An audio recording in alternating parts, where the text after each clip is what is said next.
So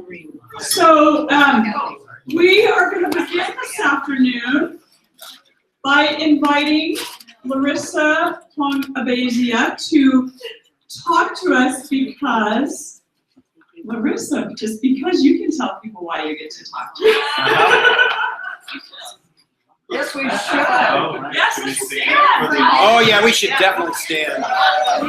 She's the vice moderator.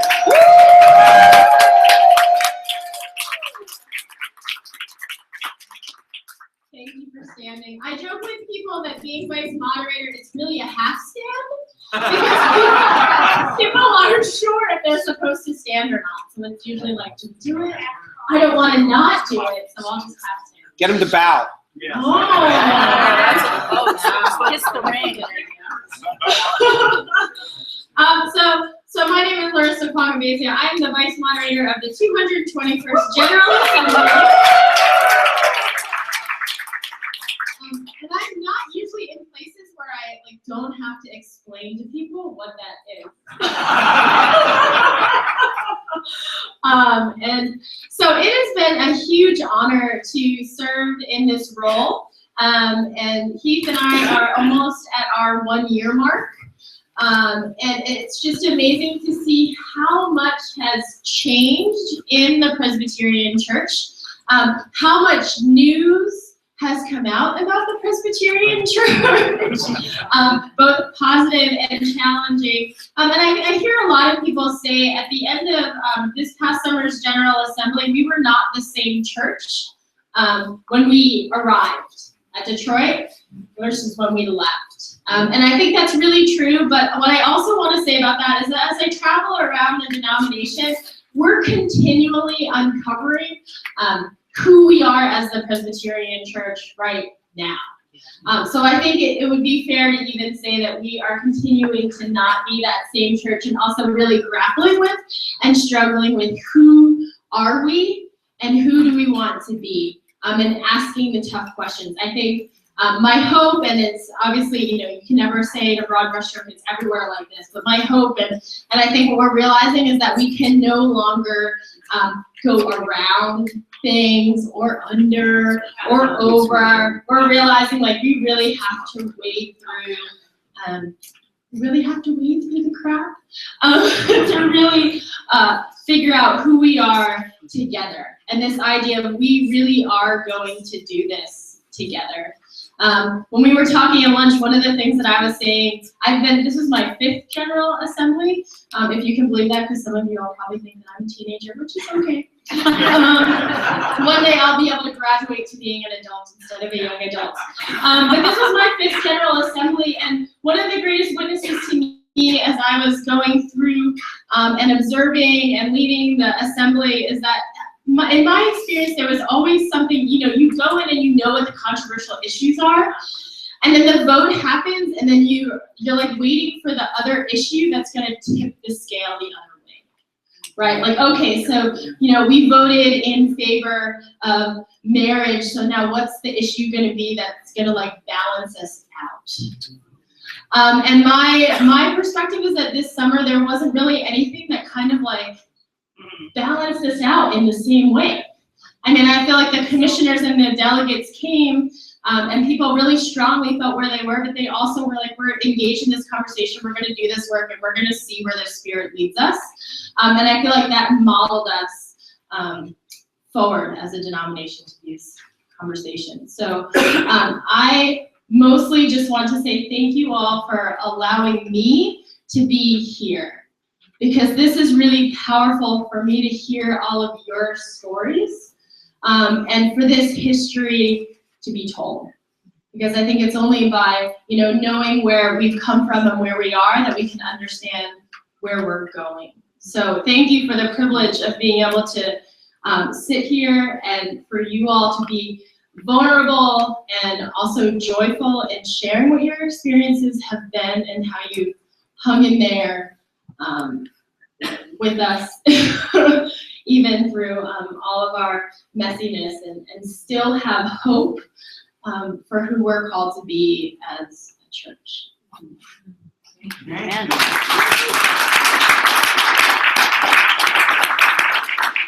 I'm so relieved, Larissa, that I didn't have to like cut your time, so thank you. I was sitting there thinking, what am I gonna do if she goes on for 15 minutes? I don't think I'm allowed to do that, so thank you. I'm grateful. So welcome to this afternoon. We're gonna pick up a couple of people from the earlier panel. And then just to set the stage, so this group was 1994 to the present. Now, I want to tell you that when we were planning this event, originally we were going to cut it off at 95, stop doing the sort of history sharing, telling at 95. We also thought that we would have probably about 20 to 25 people coming to this gathering. So it was quite a surprise in that room from 94 to present when we had more than 30 people. We hadn't exactly planned on it turning out that way. So, and as you can imagine, we filled up probably 5 sheets of butcher paper with the things that were going on. We were just kind of, you know, saying, here's what was happening from 1994 to present. So in the end, what we decided to do was see what overall themes there are in all of those pages. And so the themes that we came up with that we're going to be touching on a little bit are the transgender movement was really beginning, I mean, it was going, but really kind of coming into its own. So we're going to, we have some presenters for that theme. The judicial polity stuff was just like all over the place. So we're going to talk a little bit about that. And then the other issues, themes that we came up with are organizations and their collaboration or lack thereof, people who were really personing the issue, the influence on culture. So this influence both inside the church culture, but also outside of the church culture that the Presbyterian Church was having. And then ordination, which we kind of moved up into the area of judicial polity stuff, but is broader. So the people up here are going to speak to the transgender movement that was gaining ground, as well as the judicial polity stuff. And then in our comment section, which will be a little bit longer, if you want to say things related to those other themes, feel free. So you see that most of the 30 people in that room are not up here. So, so we want to kind of do this open invitation for, if you have a story, a brief story to tell around one of the other themes, there's going to be an invitation to do that. So for all of you who are in that room, if there's something you really want to be sure gets told or recorded, that will be the time for that. So yes, right. Just a reminder for folks who are new to the group this afternoon, if they're ready, we are live streaming. So that should not mean anything, but if it does, I wanted you to know. Right, which means it's important when you have a microphone to say your name so that you can be identified. And then just to let you know the schedule for the afternoon, we are gonna end this part, so this panel part as well as kind of the open conversation part, which we're gonna also include from this morning, at 2:30. We're gonna do like a quick stretch break, go to the bathroom, whatever you need to do. Then we're gonna come back here and we're gonna begin our conversation about the future. Okay, so that's another opportunity, because I know some of you have some things you wanna share about the future. That's gonna be the time in which you're able to do that. So, and thanks for your patience. You know, if we had another day, we'd be just golden, but we wanna use the time we have. So, and there was another guy from this morning, Dan. Is he here? Okay, so we're going to start with Susan Leo from this morning. Hi y'all, I'm Susan Leo. It's great to be here, and I feel like as the last arrivee that I'm like about 6.5 steps behind all of you, so I'm working really hard to catch up. I started San Francisco Theological Seminary back in 1989 and met my very deeply beloved Janie Spar and so many more of you, right? First crack out of the box. And did things at SFTS like, I was not allowed to live on campus with my partner and our son, and it was all a mess. And we finally, I marched into Lou Mudge's office, and there was some great moments about all that.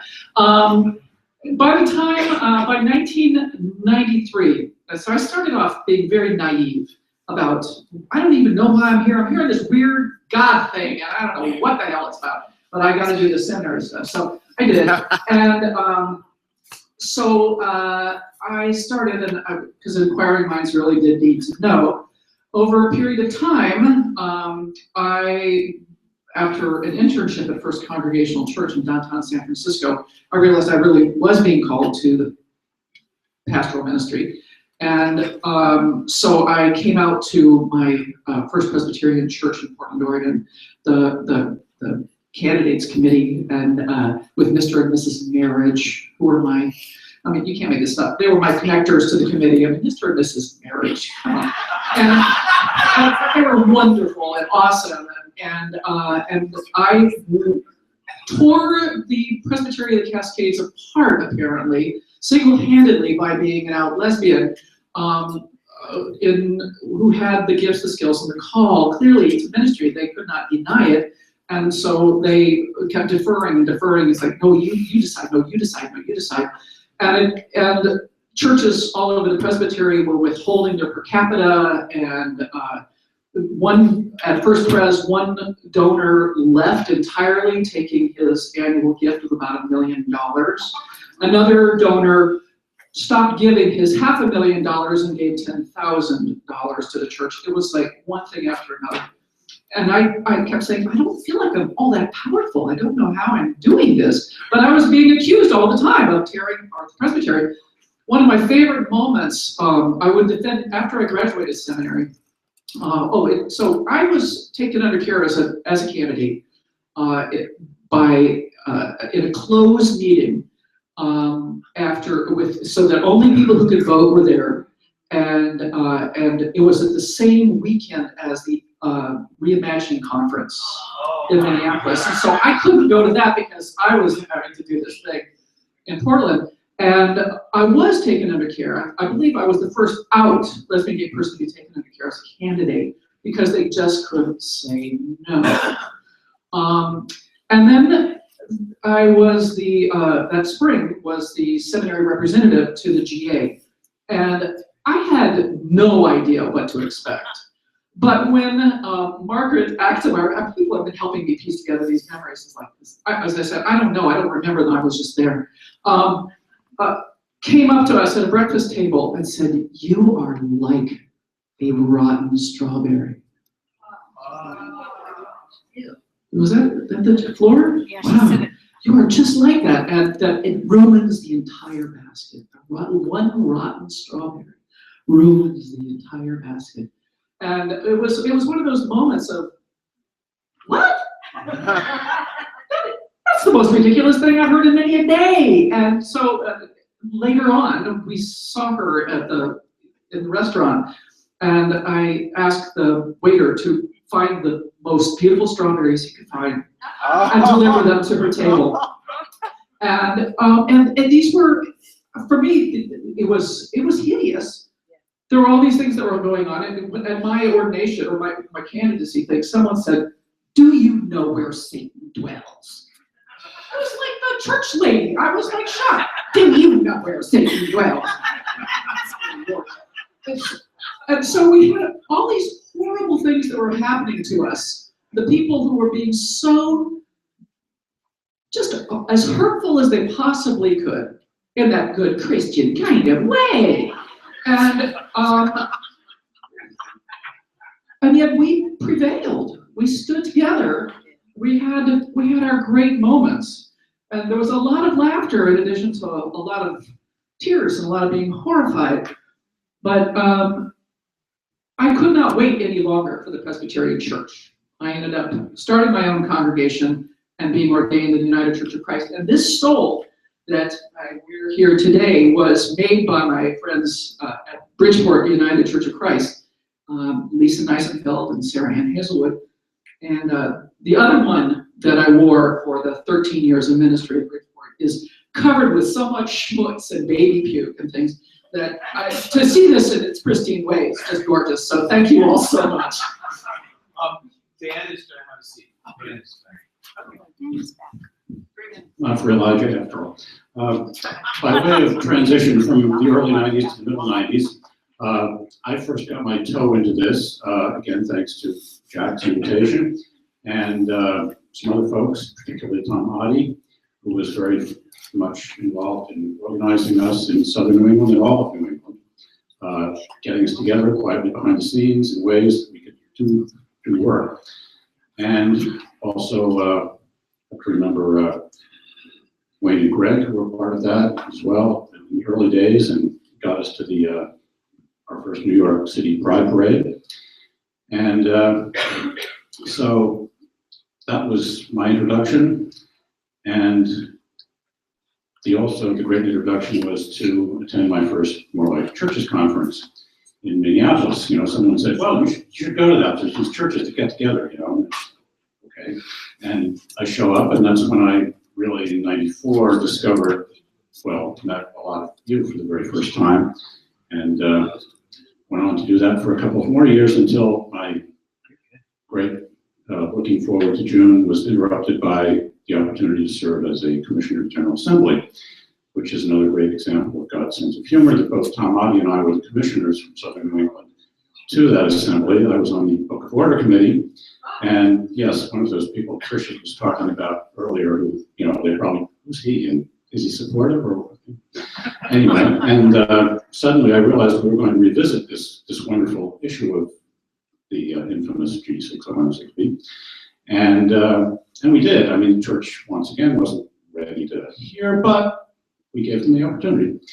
And as they said, the rest is history. I was back one more time, and so I know General Assembly well and how short the time is, so I'll just leave it at that with, again, a wonderful thank you to all of you, and blessings on the journey. Thank you, Dan.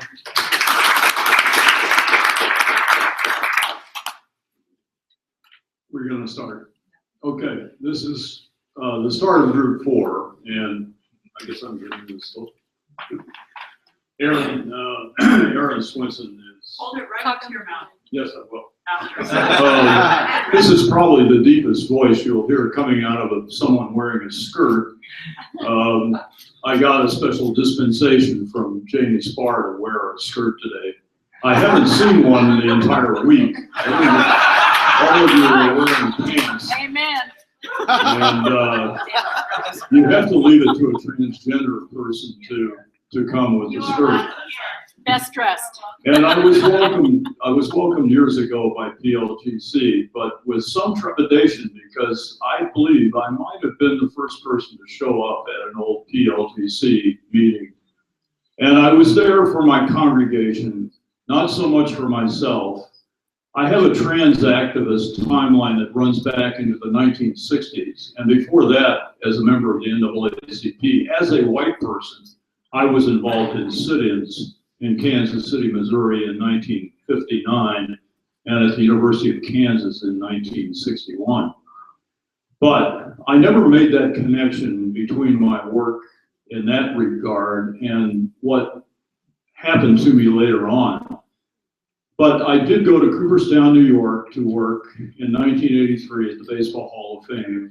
I have a long career history, but that was my last regular job. And I was there for 12 years and eventually got fired when they found out I was transgender. That was in 1995. I joined the First Presbyterian Church in Cooperstown in 1983. And among the first people I met there were two women. And this is my legacy. One thing I learned as an activist in the trans movement and in the NAACP is that if you work to liberate someone else, you will find liberation for yourself. Whether that person is like you or unlike I'm choking up. Whether that person is like you or not like you, even if your causes are different, it's about social justice. And I am not an out person completely. I am out as Sharon to those who know me as Sharon, and out as Tom to those who know me as Tom. And I have a small group of people, perhaps 100 people who know me as both Tom and Sharon. Sharon owns the clothes, Tom owns this voice. Sharon has never found a voice that's any better than this. And I make part of my living as a public address announcer for sports events.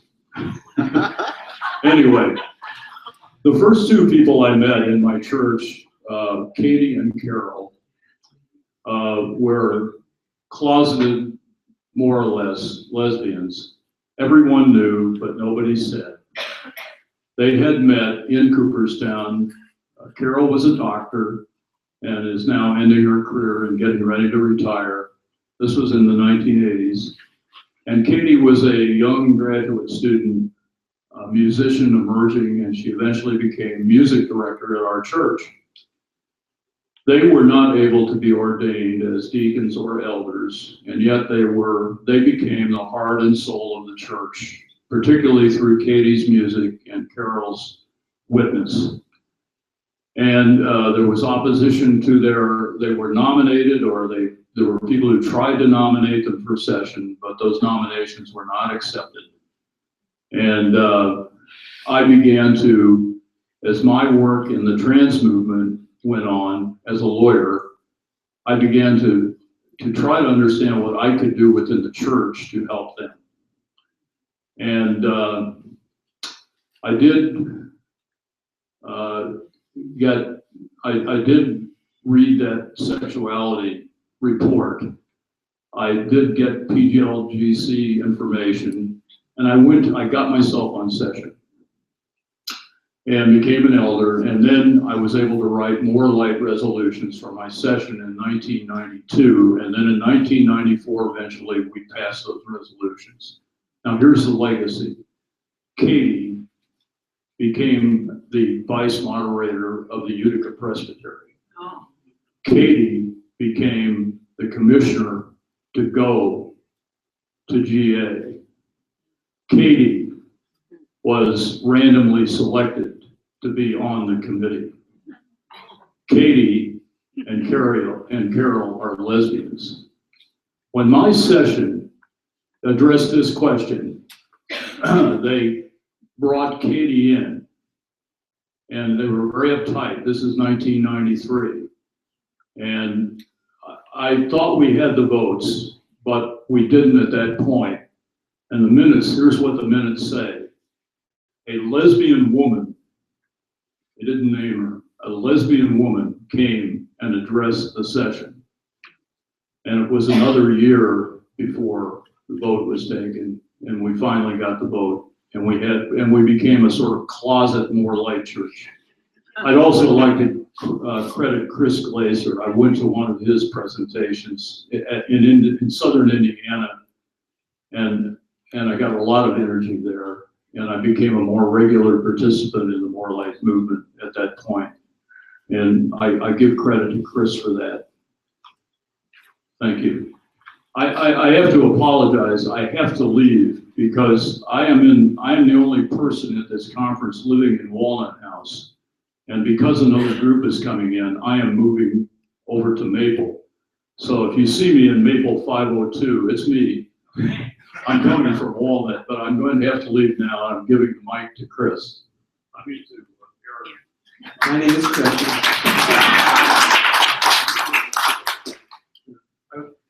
Thank you, Sharon. Really appreciate it.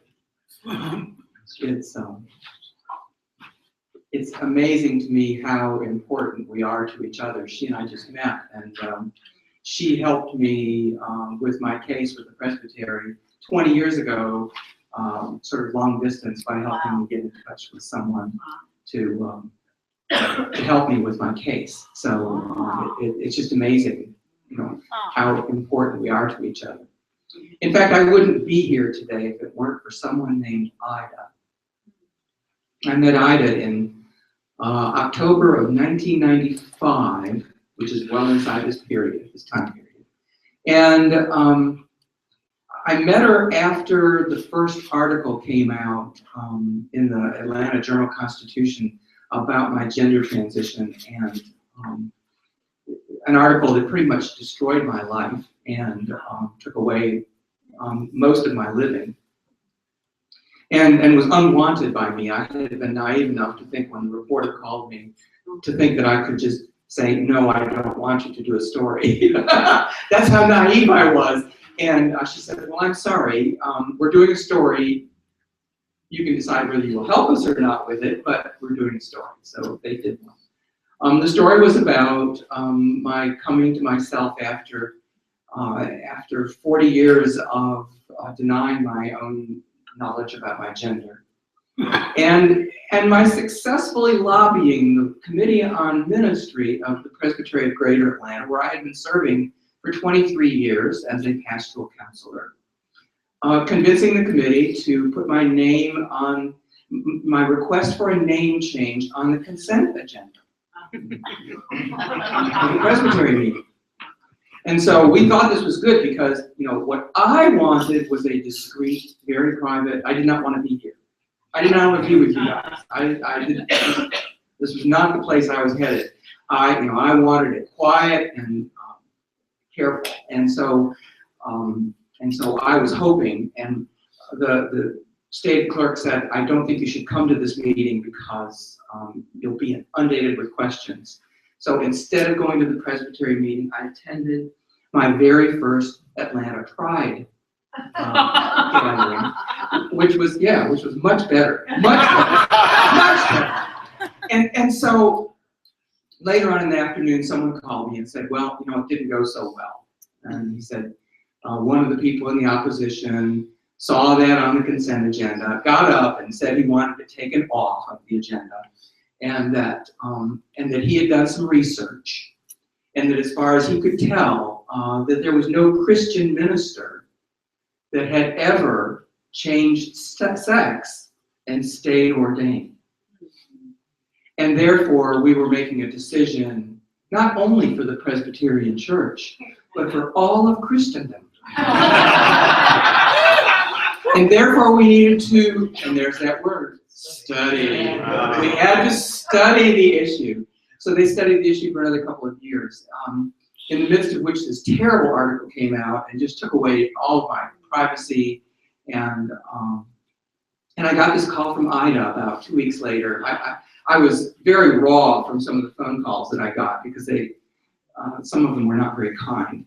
And I was kind of bracing myself because the voice in the voicemail was older and female, and I thought, wow. And I got her on the phone, but I was hungry for clients. I'm a psychotherapist. You have to answer the phone. You know, you cannot not return phone calls. So I returned Ida's phone call, hoping for the best. And she said, you know, I was reading your article. I said, okay, I know that. Okay, good, here it comes. And she said, I noticed that you went to Baltimore to Johns Hopkins for some of your therapy. And I said, yes, that's right. She said, did you ever meet John Money? And I said, well, in fact, he helped me in my process. And she said, well, he was my doctor. Oh. When I transitioned back in the early 1960s. Oh. So this resulted in, oh my God, I've got to have breakfast with you. So we got together at the Majestic about a week later. You know, a place that, you know, if you survive eating breakfast there.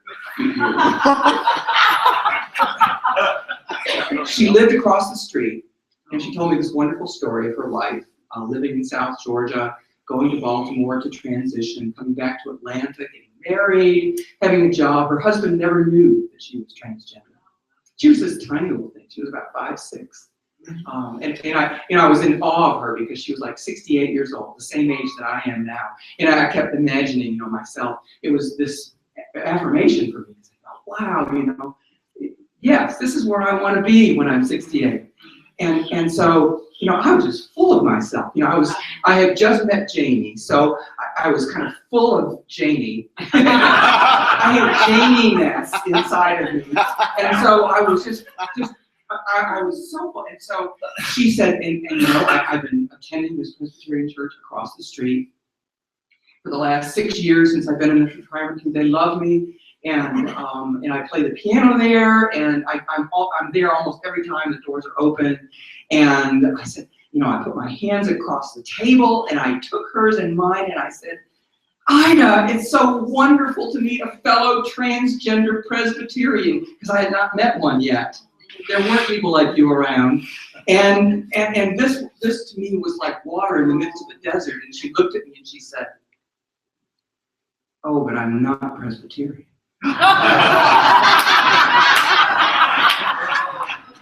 And I said, "I just thought you told me that you loved being a part of this Presbyterian church." She said, "Oh, yes. I have been, but I didn't think that I should join. I didn't think God wanted me to join, you know, because of who I am." She said, "That's why when I saw an article in the newspaper about a Presbyterian minister who was like me, I just had to meet you. We're all important to each other." This little old 68-year-old transgender woman was Jesus standing in front of me. I was about to take the committee's offer to take the insurance and run, and that stopped me. Yes. And it's really why I'm here.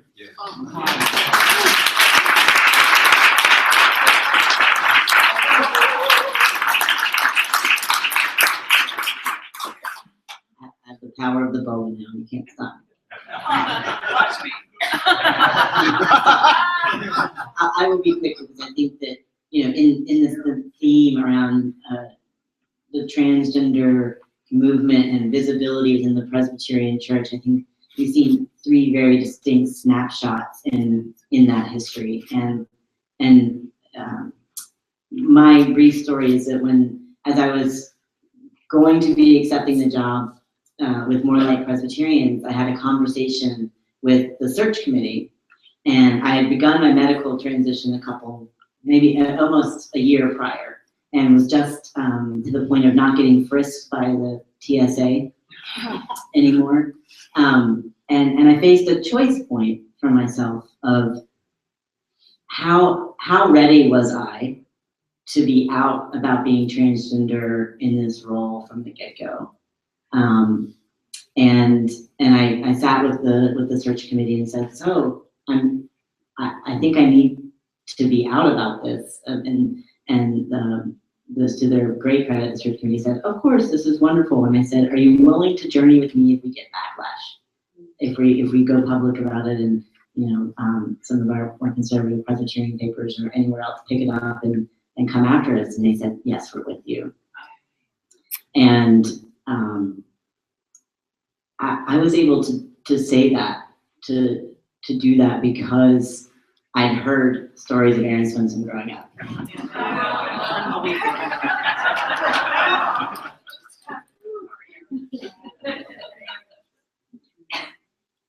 And so many people that I met over the course of coming into this movement who had been brave when it was so hard to be brave, that I knew that in 2013, it was a lot easier to be brave because of all of the courage and the fortitude and the joy that you all have shown me. And I continue to meet folks who have transgender kids who are either my age or younger, or just starting to come to their gender identity. And every time I meet someone like that, I know that this was the right thing to do. Thank you.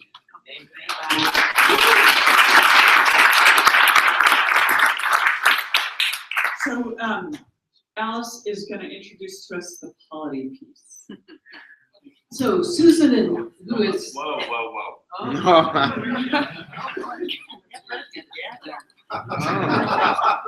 Susan and I met at the Albuquerque Assembly on the polity. I'm on the Catholicity Committee when everything was going on in regard to Amendment B. We were working to keep the denomination in the National Council of Churches and in the consultation on church union.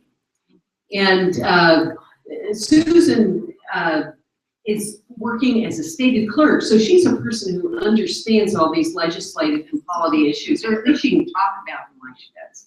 But as she and I were talking about this, we thought, the real issues that you all know all about these, and we have 5 or 6 pages of numbers here, and amendment this and amendment that, but that we saw that things really broke down into 3 areas in this time frame of changes that came about in the church. There were low points and high points, and these changes fell into 3 areas, into ordination standards, marriage, and standards that affected people who were already ordained, who were serving churches, who were wanting to move from one church to another, and who, while they had been in the churches they served, were doing just fine, but as they made that dangerous transition to a new church, were in vulnerable positions. And one of the people who was in that vulnerable position, transitioning from one church to another, I was at New York Avenue Presbyterian Church in Washington, D.C., and was called to be the pastor of Calvary Presbyterian Church in Alexandria, Virginia. And in the process of executing that call, I was open with the search committee at Calvary, which didn't stymie them at all. They thought, let's just move forward with this. We're going to do this thing. And so we did. At the time that this was going on, the New York Avenue was a church that had a number of people who've been involved in the Clinton administration. Calvary was a church that had a number of people who were involved in the Bush administration. And I had not realized that the world shifted. But there was a person at that church who was quite concerned that there would be people who would be unhappy. And he worked in the executive office building. And he wanted us to meet there to talk about whether it was appropriate for me to go forward. So I took 2 people from New York Avenue who worked with him in national security. And he said to me in that meeting and to them that he would do me no harm. So I finished my work at New York Avenue on Easter Sunday. I had 1 week before I was supposed to start at Calvary. And during that week, I went to see my dying father. I got out off the airplane and was met by my mother, who said that I needed to call the chair of the Committee on Ministry. And in that time, charges had been brought against me. They waited till I left New York Avenue. And it's a very long story for which there's not time. But after that, I was called 6 months later to serve First Presbyterian Church in Rockville, Maryland. And a similar but different thing happened.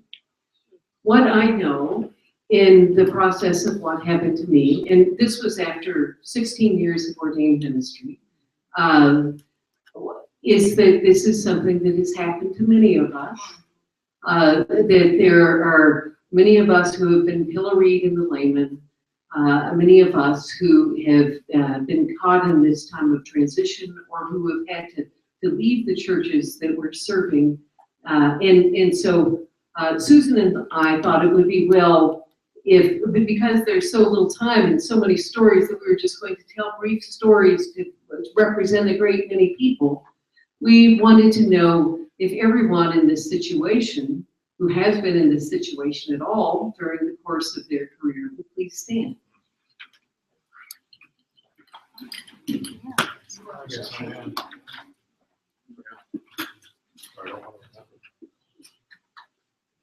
So we thank all of you for your service.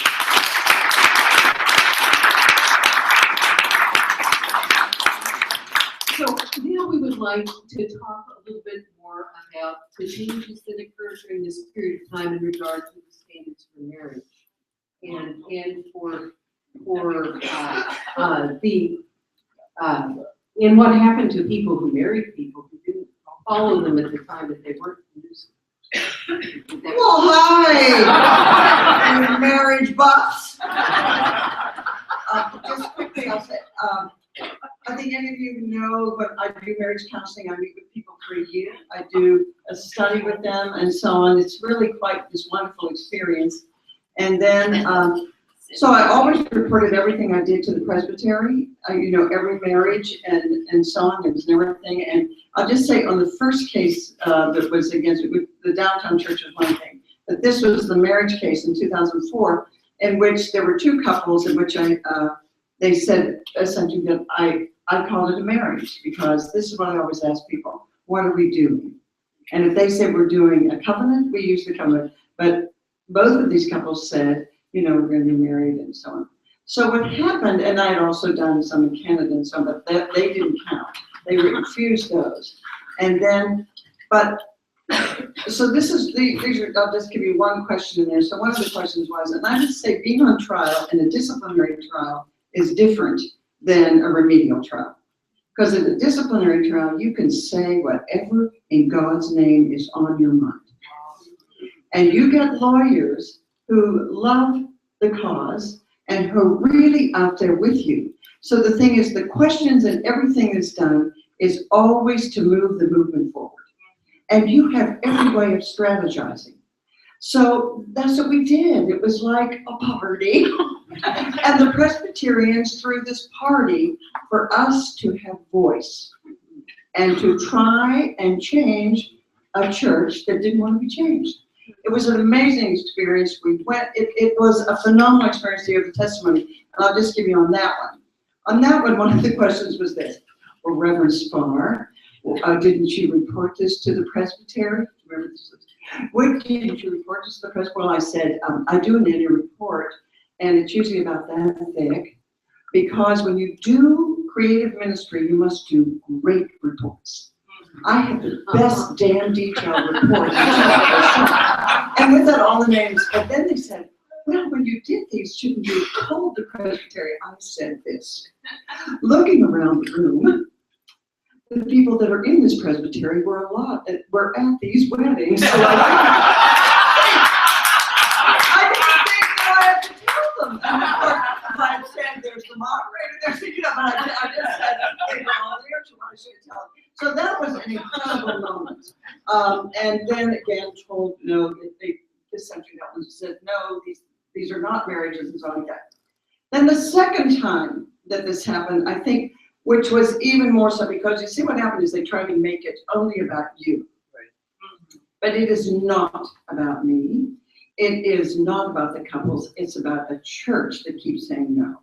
Okay? So that's what you're putting before them. So what we did, there were 16 couples that were charged, of which I reminded the committee that only, and this is where you do work with lawyers and other lawyers on the committee who say, we love your work, Jamie, well then why are you bringing this case? Yeah. The other thing is this, there were 4 of the 16 couples who, if they had been told who they were, one couple might have literally been killed for the work that they do. So I reminded them, in them doing these cases, it is for 4 people. It was a matter of life and death, and they better understand how serious this is when these cases come forward.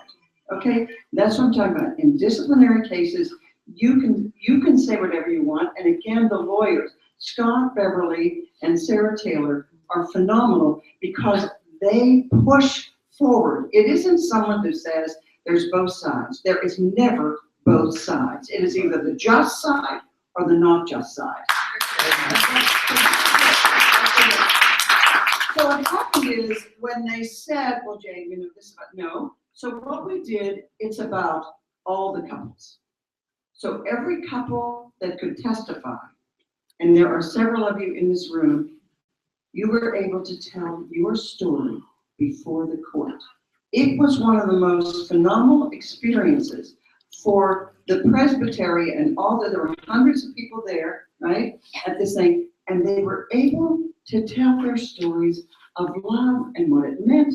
They were able to say things like, I know my family loves me, my neighborhood loves me, things like this, and why am I here having to convince you, who should be the most loving? It was, you know, people telling their story of their honeymoons and how fun it was. It was people who said, this is who we are. I mean, it was just so phenomenal. And again, the hard thing was, when the presbytery then, the first time, because it went all the way up, but what you say is, this is the thing we heard. Thank you so much for sharing your lives, for opening yourselves, for telling us about your love.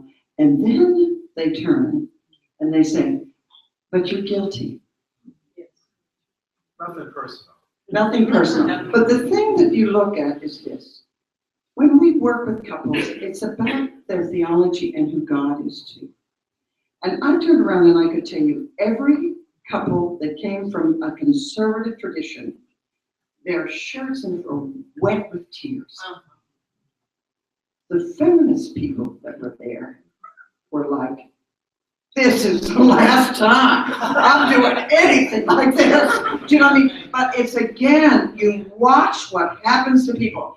And the person who gave the complaint never showed up for 1 minute of that trial. And you bet your ass that I called him on the phone and said, where were you, sir? And where are you for the cleanup of all this? Where are you? People have to be accountable. I said, I thought you were a Christian. We have to be accountable to this kind of stuff. It's incredible.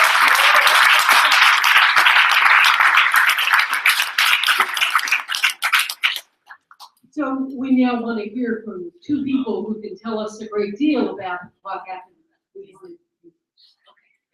About what happened in regard to ordination. Okay, well, a slice of it. I'm gonna sneeze with the first. Okay, the fabulous book. So,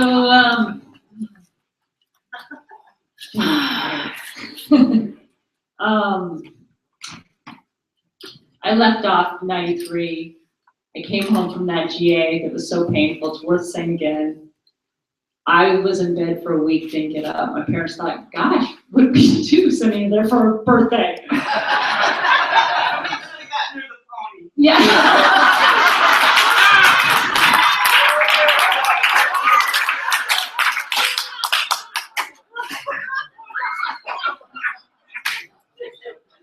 But proceeded on, finished college, started seminary, SFTS, 94. I was there 94 to 99. It was a 5-year journey because San Gabriel kept coming up with more requirements. So an extra year of seminary, While in seminary, I was nominated by my classmates to be a TSAD, a Theological Student Advisory Delegate to General Assembly. This was all very nice on the SFTS campus. We thought, great and cool. So they're like, she likes to go to GA, let's send her. And then I get a phone call from my mom that my nomination had come to the floor of St. Gabriel. It's part of the holiday. It's really just an announcement that the presbytery that you're a member of hears that you were nominated. And usually the presbytery says, great, I guess our candidate's doing something up there. Well, in an unprecedented move, they voted to block the nomination. And my mother was the only one who stood on the floor of the presbytery meeting, not knowing that this was even coming forward, to speak on my behalf. And so then fast forward, I think they nominated me again the next year. San Gabriel blocked it again. But that first year, my seminary classmates raised money to send me anyway. You know, in my own capacity with PLGC and folks. And then, so just proceeded on. There's that meeting with the, it's also important to lift up the experience. This is on behalf of others too. Those of us who were candidates in ministry, that Form 1 that you do at the beginning of the process, mine was, 8 pages, single space. Anybody who's ever proofread a paper for me knows that, poor Bob, but trying to, if only I can articulate it the right way, maybe they'll understand.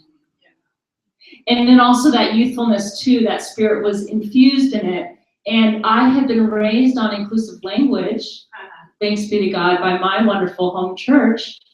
And it didn't make sense to the Jack Rogers, to the folks in that, at all in that meeting, that first meeting where the first question is, who is Jesus to you?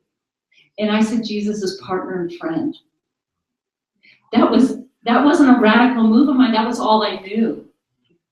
And Jack Rogers said, who is Jesus to you?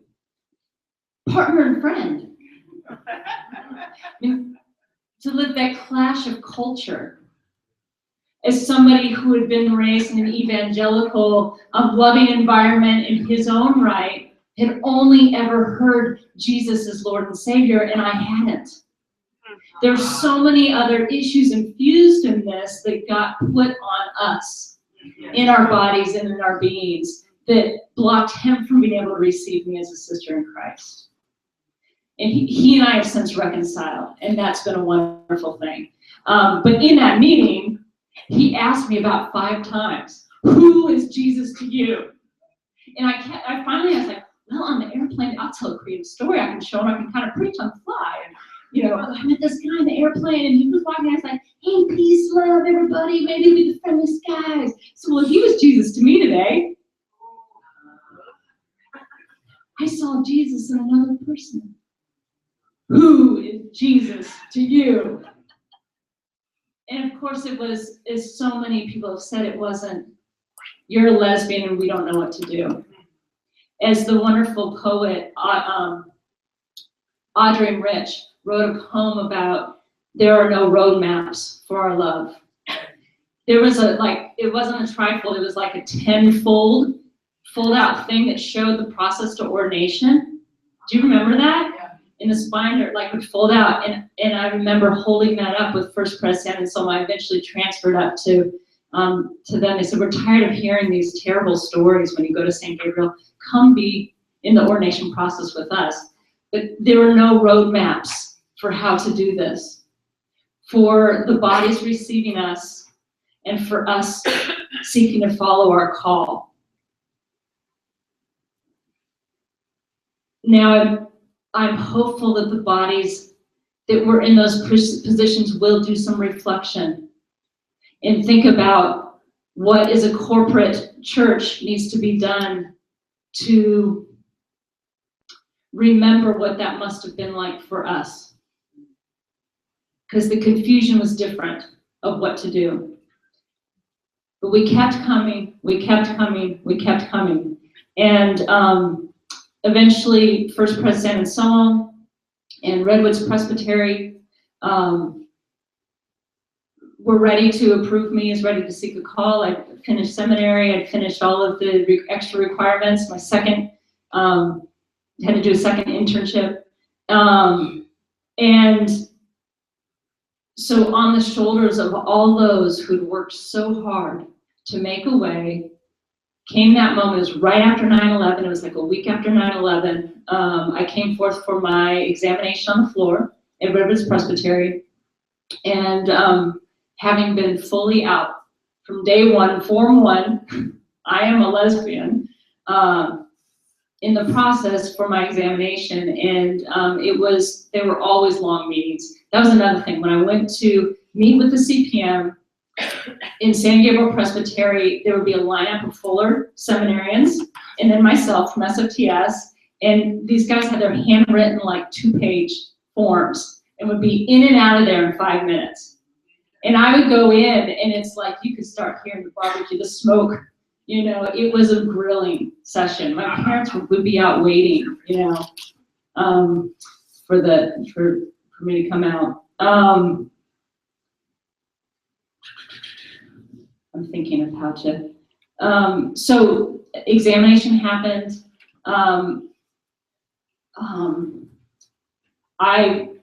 I was open and honest with all the questions, as I always had been.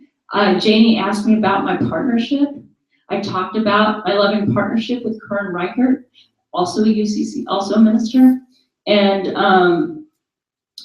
at the end, the last question that ended up being the last question, but I was asked, would you comply with G60106B? And what happened in me in that moment was a real clarity that I have a choice. Now, my mentors, what was radical for them to do is to say, we do not comply because it's wrong and it's unjust. And what was clear to me in that moment, I think ushering in possibly a new generation, was to say, I am no longer going to use your tool to abuse myself. I was very clear about it. And for me, it was full integrity to say, I will comply with G60106 because I am a Presbyterian and I'm not stupid. I can't ask to be ordained in good conscience if I'm not going to uphold the Constitution, right? Now, it was the first time I answered a question briefly in my entire life. I assumed there would be a follow-up question so that I could say, while working full-time to dismantle it and remove it from the Constitution, and I did not have that opportunity because somebody called the question. But again, and I've received a lot of pain from that moment because it led to some confusion. But it was the responsibility of the governing body to ask the questions that they need to ask. It was not my responsibility to give them what they didn't ask. I had given them a significant piece that they hadn't asked.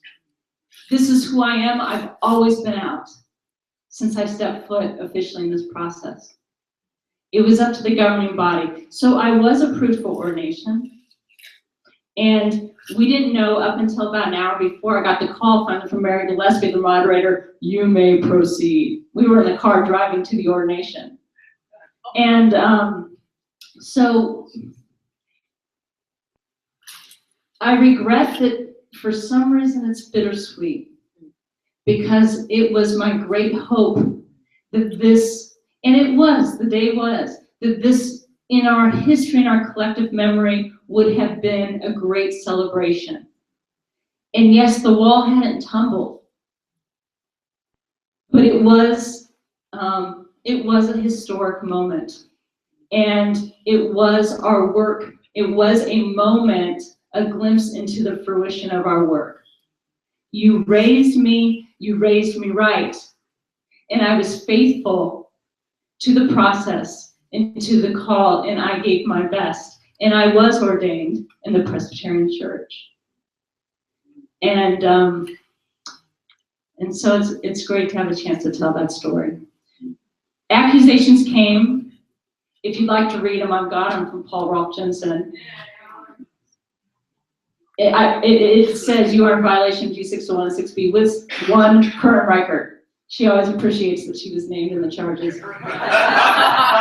But the accusations did not become charges, as well as the 6 others who had charges brought against them, including my father for reading scripture at the ordination and a UCC minister, Bishop Yvette Flynn.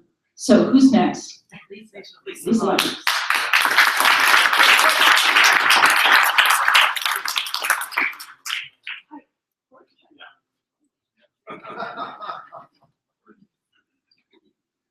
Thank you, darling. So Alice asked me if I would just talk about the polity, but it is so damn boring, it puts me to sleep. So, but the first thing I want to say is that before the cases, mostly in the 90s and then from 2000 until 2012, the first cases were about elders and deacons in our church. And, you know, right, so polity, we have offices in our church, we do not have clergy, all of those offices are equal. And I think, you know, we as a community participated a little bit in this promotion of minister of word and sacrament or teaching elder above the other offices of the church. You know, it became the bone of contention in the church. But one of the wonderful things is that the early cases about ordination of deacons and ordination of elders, which were also highly contested, you know, churches came to see that they couldn't function without ordaining openly gay elders and deacons. And so that's in many ways what set the path for us. And I really do want to see us return to our polity in that all those offices are important. And in our history, I want to make sure that we tell the stories of those deacons and elders who in those churches that had charges brought against them for ordaining deacons and elders, right? And then the way in which our movement was moved forward because of the work at the very local level within churches by our folks. And I really want us to recognize those stories and those people.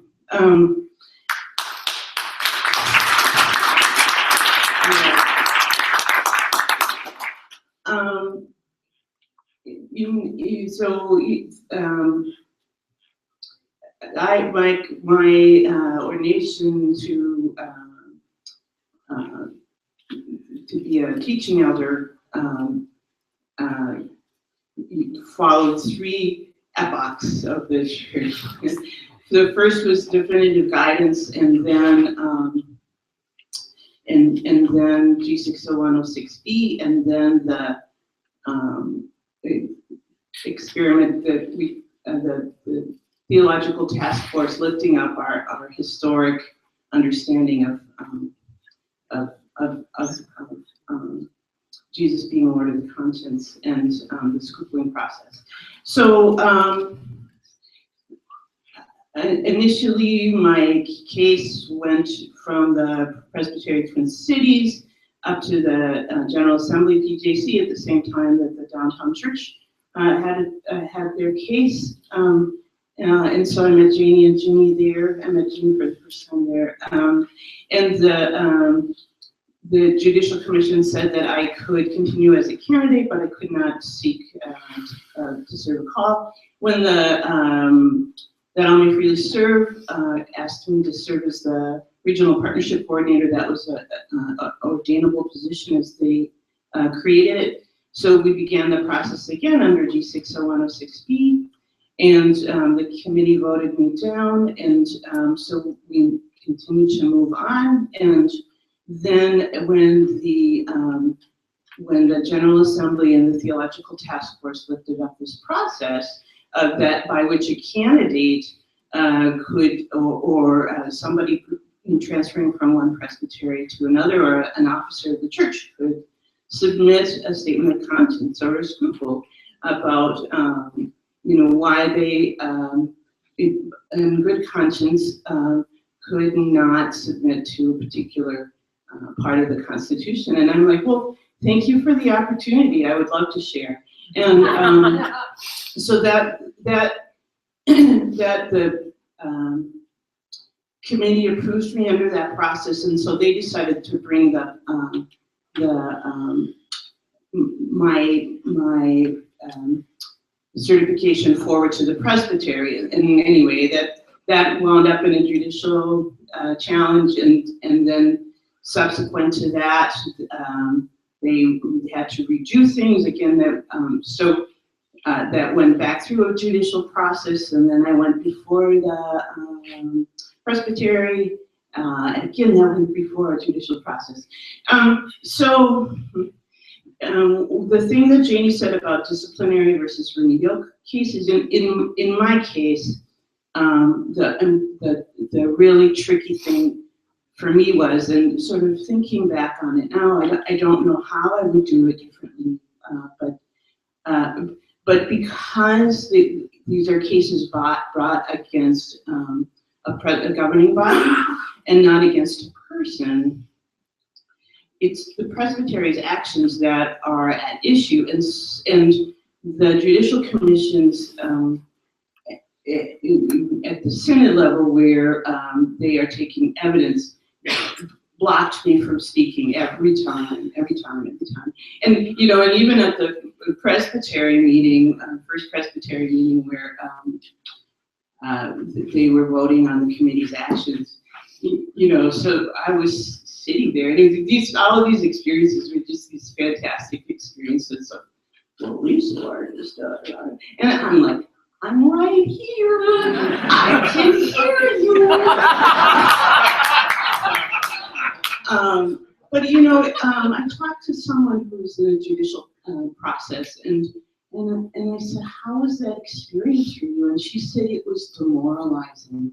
And honestly, that for me was the most descriptive word for it.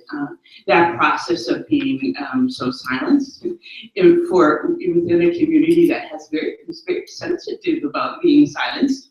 That was really hard. That was really hard. It remains hard to this day. And our judicial process, like any judicial process, is really clumsy and painful to people. Those things have been a challenge. In my case, the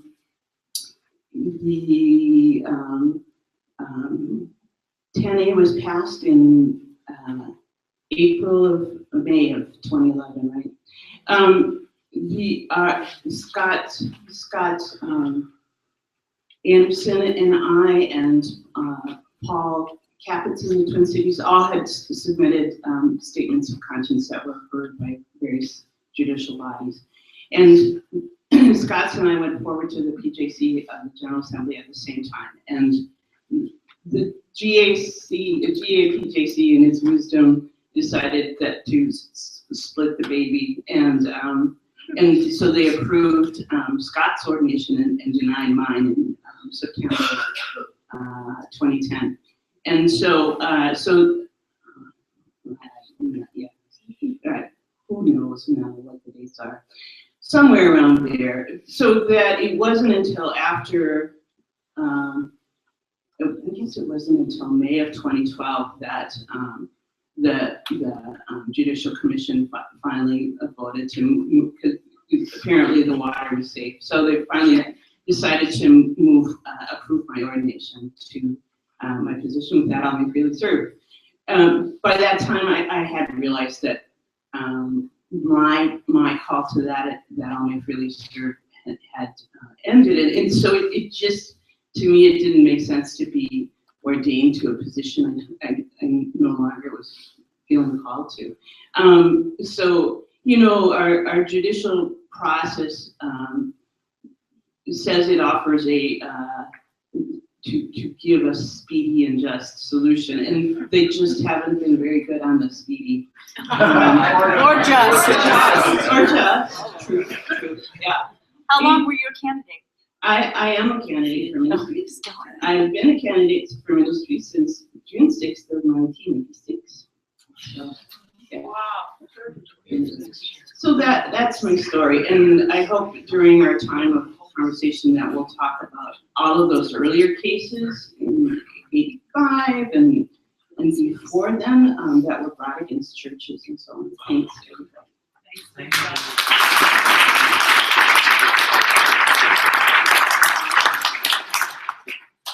So let's open it to all of you for, John is just John, He's here to look pretty. he's here to look pretty, yeah. So, But he's so good at it. Yeah. No, I'm John Russell-Singer, and as I've listened, I'm reminded of this idea that, so I work with a lot of queer youth, and I'm generally a joyful person, but nothing makes me angrier than when I hear that youth these days are past this issue. And when you're working with youth who no longer live in their homes and have done sex work to stay alive, what is this issue? I mean, anyway. And so I'm amazed hearing a lot of these earlier stories about these first moments when people met someone that gave them hope and gave them a reason to stay alive and stay in this church. And it reminds me, I'm maybe the second youngest person in this room, and I did not know an out gay person until I went to college, which was not long ago. And then when I arrived at Austin Seminary, I'd never heard of our wonderful Babs. And when I arrived there was not a single out Presbyterian at that seminary. Wow. And so just the ways in which we relive each other's stories even still, and how much generational continuity there is. And I think it's important for us to hold on to that. And so my entry point, actually the same day that I met Lisa, I'd heard about this wonderful retreat for inquirers and candidates who were LGBT, and I met Mika Vandersall, who changed my life, and who you all changed her life, and you welcomed her again, and she's done that for so many of us. And it's still being in Texas, I would not have had that hope, I don't think, without without all of this passing on of the radical welcome that was happening outside of the walls of the church. And another name that I want to lift up, who I was reminded of when someone was talking about being bi, is our wonderful Janet Edwards, who has done so much amazing public work and has supported our movement with everything she has. And I know that she wasn't able to be here, but I just wanted to speak her name also.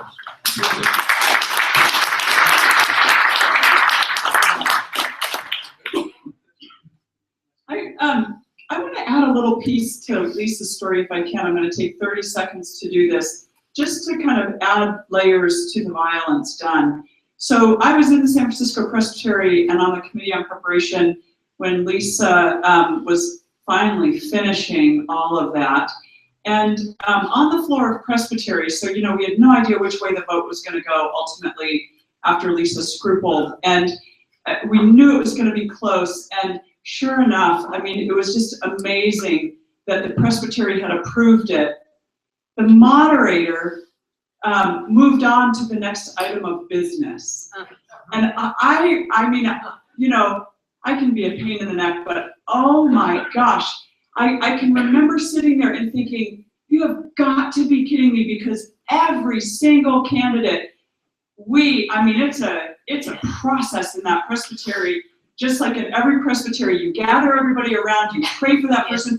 So I stood up, totally out of order, maybe the only time I've ever been this out of order, but I stood up and I said, excuse me, Mr. Moderator, do we not have a process in this presbytery where we invite the candidate forward and we invite the people supporting around to pray?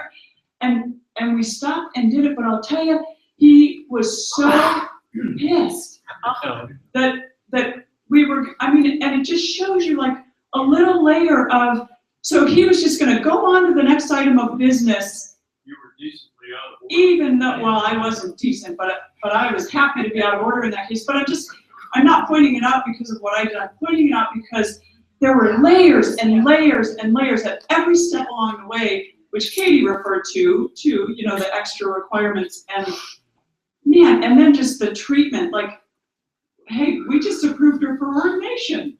Anyway, so I want to invite some of you also. We're going to take 10 minutes. So things you want to add, brief stories. Hi, Mary Spears.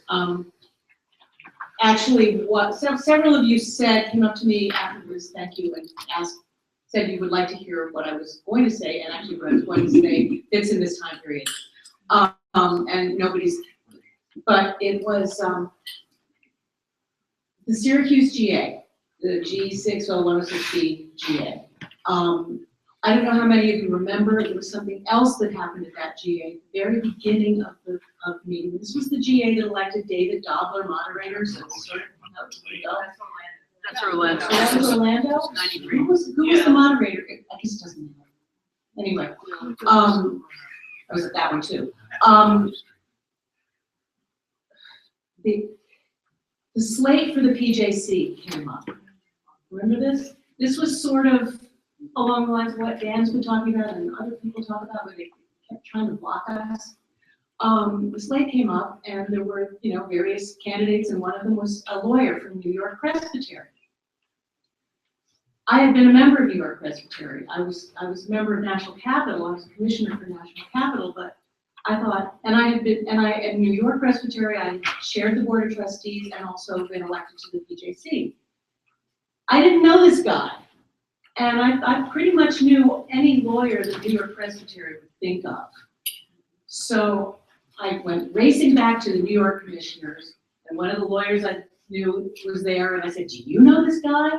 And he said no, and actually nobody from the New York Commission knew this guy. And so Victor Aloyo, who at the time was not an ally, stood up and said, excuse me, we're the commission from New York, and we don't know this guy. Everybody kind of looked around. Well, and if you remember, there was a nomination from the floor, and he was not elected. This guy was an Achtemeyer cousin, who happened to be an elder in a Presbyterian church, in New York Presbytery, and it was an attempt to stack the PJC in a way that would be invisible. So, you know, yeah, a straight ally could have done that, but this not fully out lesbian clergy person did it instead. So, there, you know, there were a lot of us who were doing work like that inside the system all along. So we needed all of us.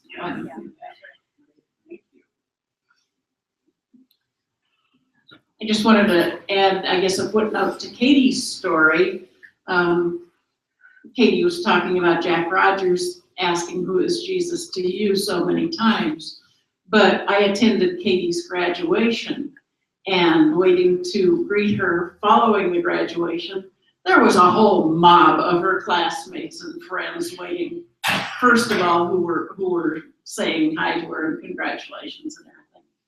And Melinda, my wife, and I were waiting, and waiting along with us was Jack Rogers. And Jack had undergone just an incredible transformation in the meantime, and he just waited patiently. And it was such a beautiful sight to see Jack, the picture of grace, greeting Katie as she graduated from seminary.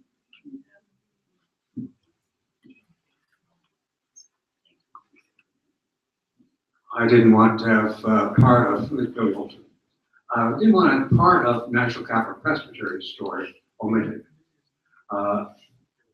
We had a period of time in '84 where we had a task force that worked on a policy for the presbytery.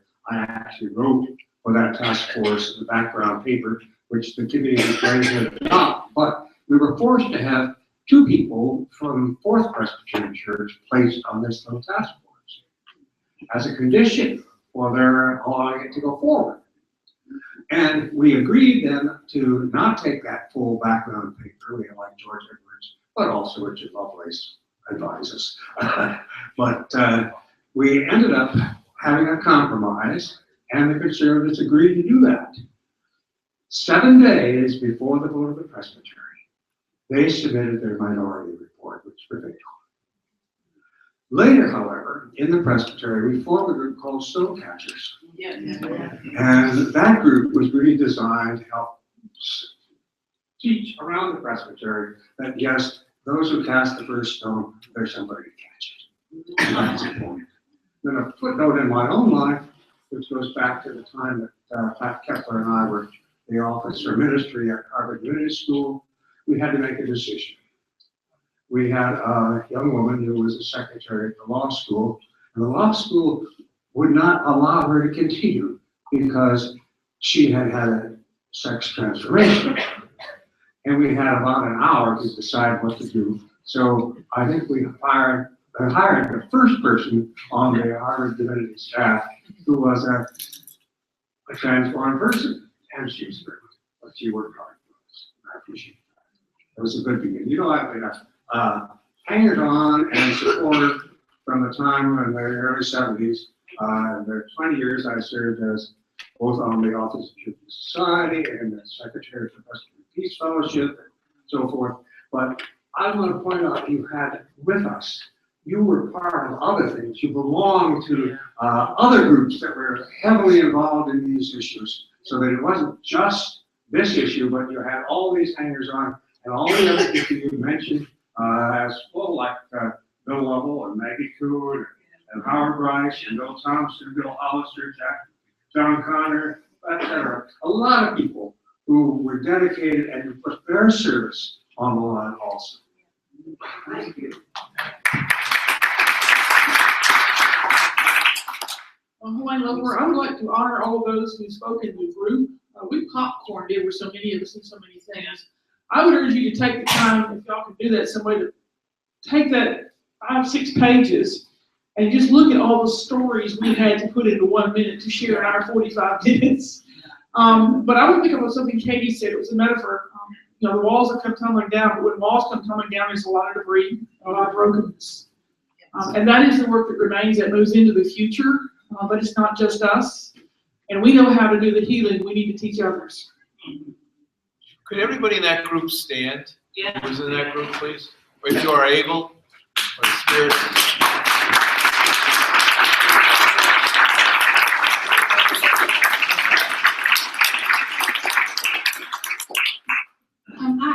wanted to remember Bill Geppinger, who was an elder at a community of the Servant Savior and is now deceased.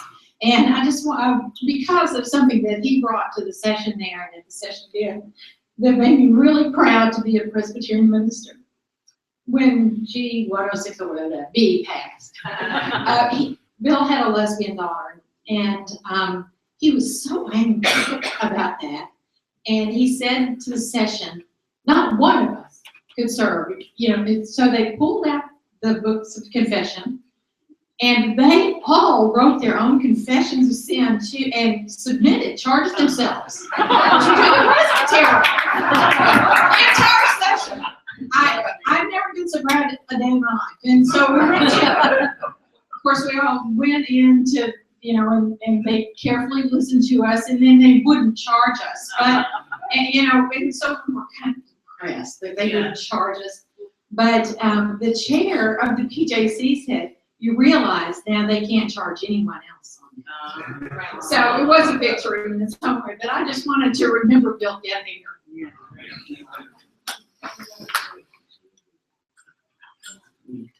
Ralph Carter, Rochester, New York. You probably talked ad nauseum yesterday about more like churches, but I just want to mention the dissenting church movement from the standpoint of what was happening in Rochester with that. Every opportunity, and there are a number of presbyteries, so I'm just mentioning Genesee Valley because I'm familiar with Genesee Valley.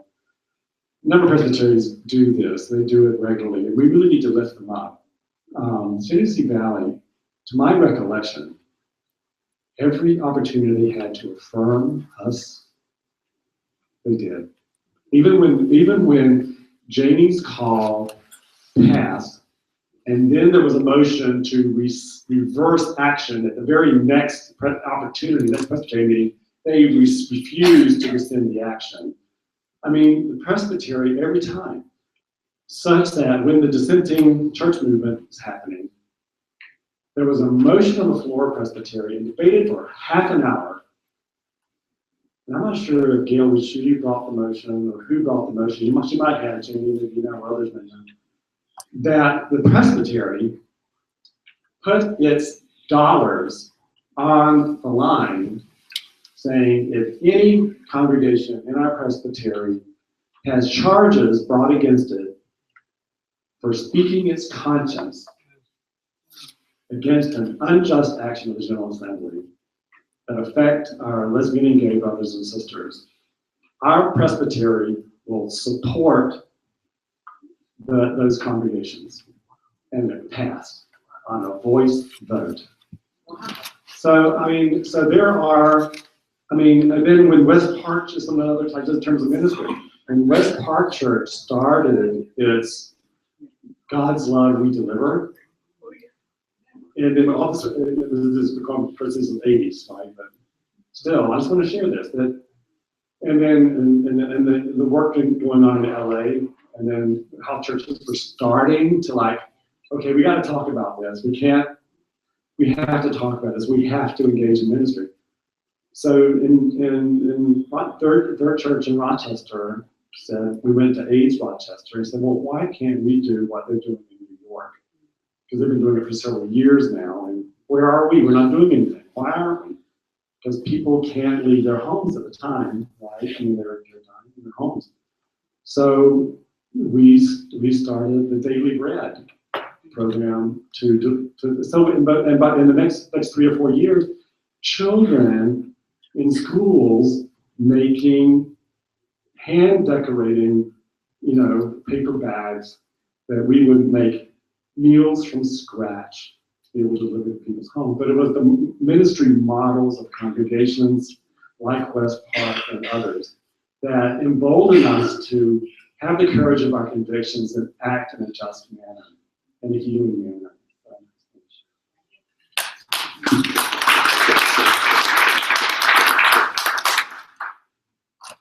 Jack Hardline Sanchez from Tiverton, Rhode Island. I'm going to hark back to testimony that I gave, I think it was 96 in Albuquerque. By that time, I had been a speaker with Tom Oddy's discussion panel in the Presbytery of Southern New England, where he had when he originally convened it, he had two parents. I believe their son committed suicide. I don't remember accurately anymore, I apologize. He had two lesbians that he knew from the Presbyterian Church. And he originally had two Episcopalian gays because he didn't know any Presbyterian gays. When he found myself and my friend Greer attending the Crossroads Presbyterian Church in New London, Connecticut, he didn't let us alone until we joined his panel and we started talking. Greer had a great story. He was an Annapolis graduate and got drummed out for being gay. Okay, I just knew I was gay and was coming out and what was going to happen with my parents. But reason I wanted to talk today is that when I went to Albuquerque, I stood there in my shower stole, blue blazer and everything. And I talked about how I understood the burden of stories that ministers hear that they can never share. Because in speaking, I had had so many mothers, fathers, ex-spouses, siblings tell me stories that they were scared to tell the person who sits next to them in the pew. And I spoke to that. And I today want to remember those people because there are multiple hundreds out there, thousands. And whether we in this room realize it or not, I do believe that many of them in their own quiet way supported this movement. And I would like to honor every last one of them.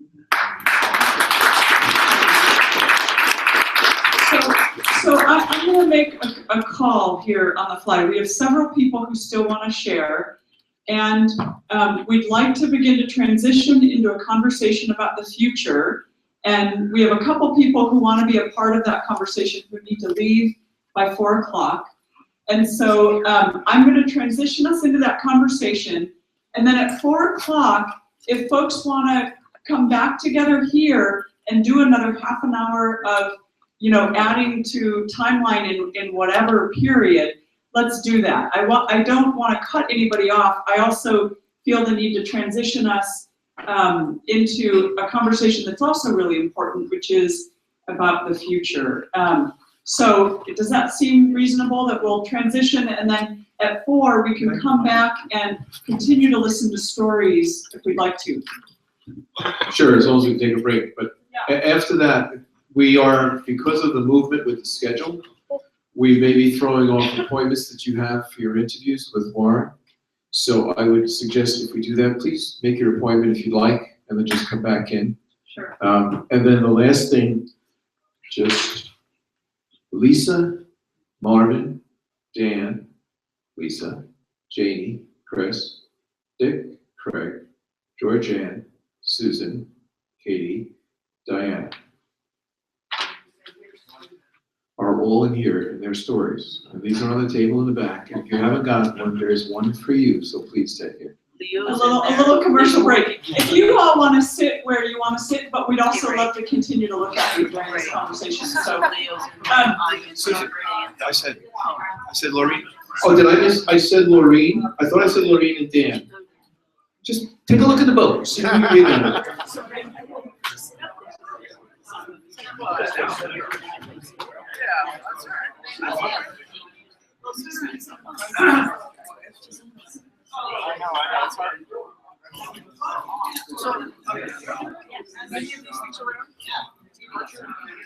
Yeah, they look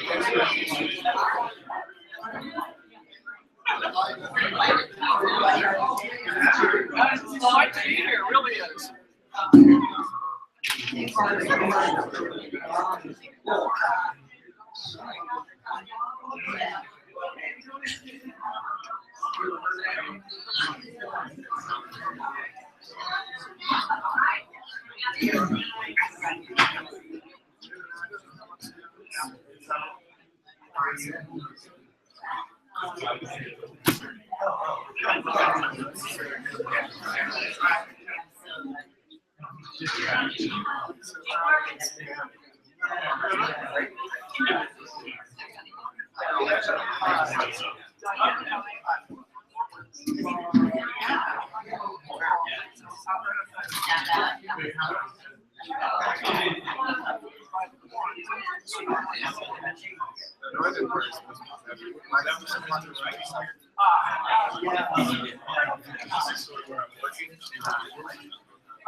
Nobody's gonna be out. Everybody's gonna be out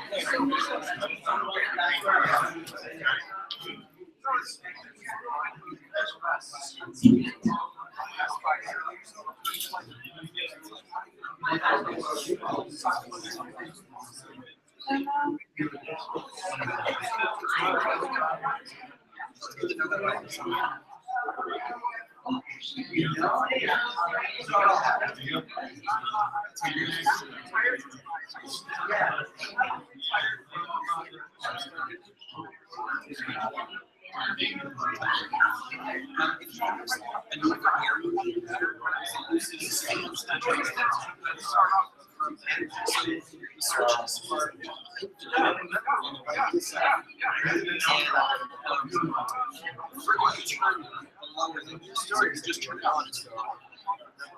So you have to kind of watch, because if you turn them up high, they just quickly get have you turned them on? Yes, just yes.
Yeah, well, I was,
Okay, everybody, let's start gathering back. Come on back in.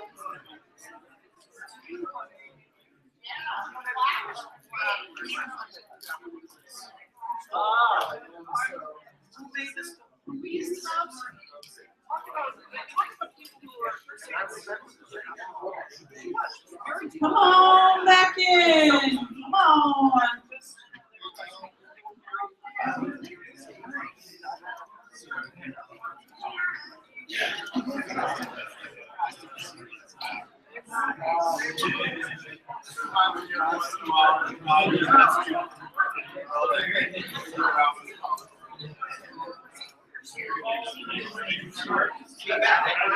Let's gather again. Okay, we're gonna sing a song. Here's how it's gonna work. It's all songs you know, but they lay on top of one another. So we'll sing one song together, and then I think we'll sing it all together, all the way through, and then we'll assign places. Each group will sing a different song. Are you ready? You should be standing up if you're able. Everyone should stand up to sing. So here's how it goes. I want to sing, sing, sing. I want to shout, shout, shout. I want to sing, I want to shout. Praise the Lord. When those gates go open wide, I'll be sitting by Jesus' side. I want to sing, I want to shout. Praise the Lord. Praise our God. Come up. Thank you. So I learned this when I was in camp, y'all. Sorry? Praise our friend. Praise our friend? Yes. Are we going to edit the whole song here? Is that what we're going to do? Praise our God. Yes, we are. Praise our, going to be praise our friend? Praise who you feel like praising. Okay, the second song, praise our friend. Bill Yolden, you've been teaching me all my life. I'm right with you. So it's praise our friend. The second song is swing. We all can swing well. Swing low, sweet chariot, coming forward, carry me home. Swing low, sweet chariot, coming forward to carry me home. Straightforward, right? Next one is, oh, when the saints go marching in. Oh, when the saints go marching in. Lord, in that number. When the saints go marching in. And the last one, this train is bound for glory. This train is bound for glory. This train is bound for glory. No, you're the righteous and the holy. This train is bound for glory. This train. Okay, so ready? So we're gonna do one. This group over here is gonna do the first one, second one, third one, fourth one, and we're gonna add it as we go. So we're all gonna sing together, and then we'll break off and leave you all singing. Okay? So it starts with, I want to sing, sing, sing. I want to shout, shout, shout. I want to sing, I want to shout. Praise the Lord, praise our friend. When those gates go open wide, I'll be sitting by Jesus' side. I want to sing, I want to shout. Praise the Lord. Sorry, let's fix it. Keep going. I want to sing, sweet chariot, come and want to carry me home. Sweet Lord, sweet chariot, come and what happened? Carry me home. I want to sing, sing, whoa.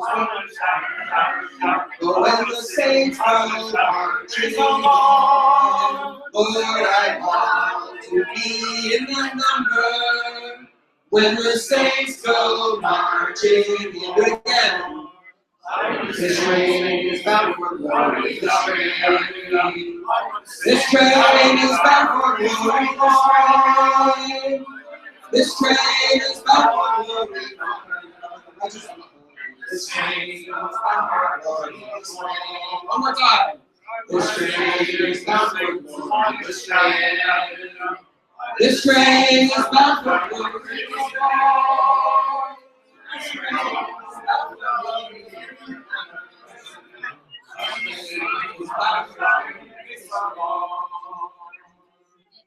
Woohoo! What's that citation, Bill Yolton? John what? All right, I got it. Okay. John 15. I got you. So, welcome back to this part of the conversation. This is a conversation about the future. So, and actually Gail has offered to do some writing, so we're going to try to capture some of this.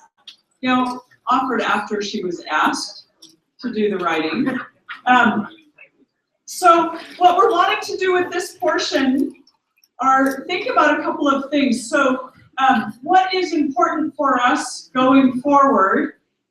Some people, I think, have shared that they have specific ideas that they'd like to share about things that are going on that they hope other people might catch on to. It might also be one of the lessons that we've learned from the past that we want to carry forward with us. So, so it's a little bit flexible in terms of what it is that we offer the group.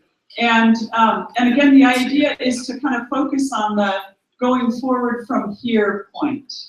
So I know somebody earlier really wanted to share something that was future related. Elise, let's start with Bruce. Thank you.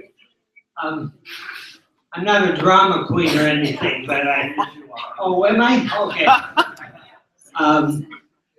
But I love movies. And I get a lot of lesson from a movie called The Night of the Iguana. You know, I think a lot of us feel at the end of our rope. And in the Tennessee Williams play, what happens is what we have been doing here. We come out of our separate cubicles and we meet on a veranda or in this room. And that's when the redemption takes place. We listen to each other. We talk to each other. If we have to be tied in a hammock, then we're tied in the hammock because Shannon in the movie and the play wanted to swim to China, but there was a wonderful woman who listened to him but talked to him about his story. Seems to me in the future we need to continue to come out of our separate cubicles, to meet on verandas, to listen to each other and not laugh because our stories are different, and to help each other get beyond the end of our ropes. Beautiful. Thank you. Remember to say your name as you're sharing, so that people who are watching know who you are. Yes. Hi, I'm Elise Katrikis from Southfield, Michigan. I'm not a pastor. I don't have any organizing experience. But I have a lot of passion. I'm an ex-conservative lesbian who was dragged out of my fundamentalism, kicking and screaming, absolutely refusing to hear the Holy Spirit for many, many years. And, you know, it took a long time. But thank you, Lord, that I'm here now. And I am so grateful to hear all your stories. And recently, I had the opportunity to listen to one of the co-counsels for Michigan's DeBoer versus Snyder case that's going to be going before the Supreme Court on April 28th. And on the way home, I went with some of our group that I'll May Freely Serve Michigan. And on the way home, we started thinking about this idea came up, wouldn't it be great to have a vigil, maybe an all-night vigil of prayer, you know, the night before the Supreme Court is to hear the arguments. And so initially it started out just as an idea for our local group and our welcoming churches within the Presbytery of Detroit. But as I've spent the weekend here and the more thought that I give to it, how cool would it be to respond to those voices of fear and ignorance that have been passing these bills in Indiana and Arkansas and Alabama, all the goings on there. How cool would it be to have people of faith from all faith groups all over this country holding peaceful, loving prayer vigils and drawing attention to the fact that there are millions of people of faith here who are here for the gospel of Jesus for everyone. And so I would like to just throw that idea out there, since I'm not an organizer, as I said, but I have the passion, I have, you know, some skills, and, you know, to try and just consult with people and what can we do to really make this a newsworthy, huge event, bigger than Indiana or Arkansas. Woo.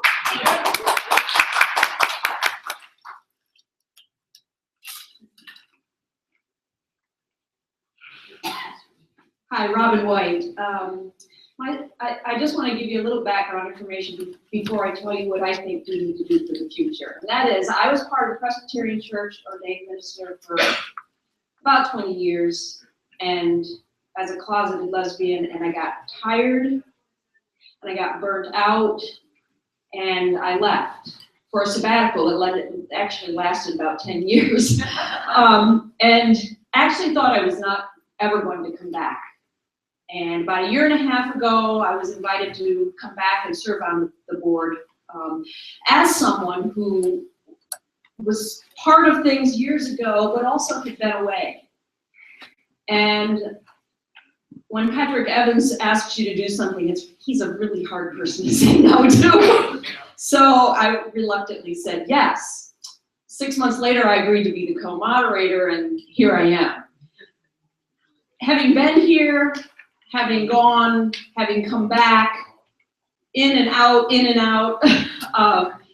I think that the future is here. There are some really powerful people here that I am excited about. And the reason I am back is because I trust these young voices. And I think one of the things that we can do is listen to them and be supportive of them and trust that they're going to lead us in a new direction. Because we have to go in a new direction. It's time. I've had the sense here that this is almost like a memorial service or something. It's like a funeral. And out of that comes rebirth. And I think we have it right here. So please, if you haven't had an opportunity to speak to some of these young people, do it, because they are bright and they are full of really exciting ideas. And in the microphone. Give young. It's not good for me to be quiet this long. I can feel something breaking. There's last couple of weeks ago, and this is thinking about the future because that's a really important part of why we're here. It was about a week ago, I guess 10 days when RIFRA in Indiana started, maybe a little bit before that. And Presbyterian Promise and ourselves, Lord Philly served, wrote a letter to Grady Parson and Linda Valentine and a whole bunch of folks down in Louisville, and we started talking about it, and More Light did a letter a couple of days later. And we let everybody in Louisville know this was what was coming. We posted the letter, and it was one of the letters that was based on what we had seen Grady Parsons and others do. Grady Parsons especially had spoken out. You probably saw the video when he was down on the border in Texas covering the immigration. He did a video and a statement on Palestine and Jerusalem and other things. And what I have always felt like is that every time that there has been an advance forward within the queer community, within the Presbyterian Church, and legislation has passed, something has changed, the words out of our offices in Kentucky have been apologetic. Don't worry, your church is still going to be the same. This is just, we're not, and it's as if we were the ones bringing charges against them, which we've never done, right? Except for the one that I heard this morning. That we were the ones who were losing our jobs, our commissions, our livelihoods. And it's not an equal choice, as Janie said. It's not an equal choice between justice and injustice. It just isn't. So part of going forward, what I hope we can do in continuing connections with one another is in some way, with a good voice and a good strategy, get Louisville to now, with its voice and its mission and its authority and its resources, start to put together guides and information that help congregations move through these changes, that put together the educational process, that lifted up, and Grady did this to his credit, the letter that he sent out. It was the first time that I have read a letter from the Office of the General Assembly. It was the second to last paragraph, I think. He said, and we do not abide by injustice or discrimination in any way, especially toward our lesbian, gay, bisexual, transgender community. And I went, something is happening here. So I want to figure out a way for us to move more within the organization, the church. For this reason, we have a voice. And we're not a voice in the wilderness anymore. And there still are those out there who are in that place.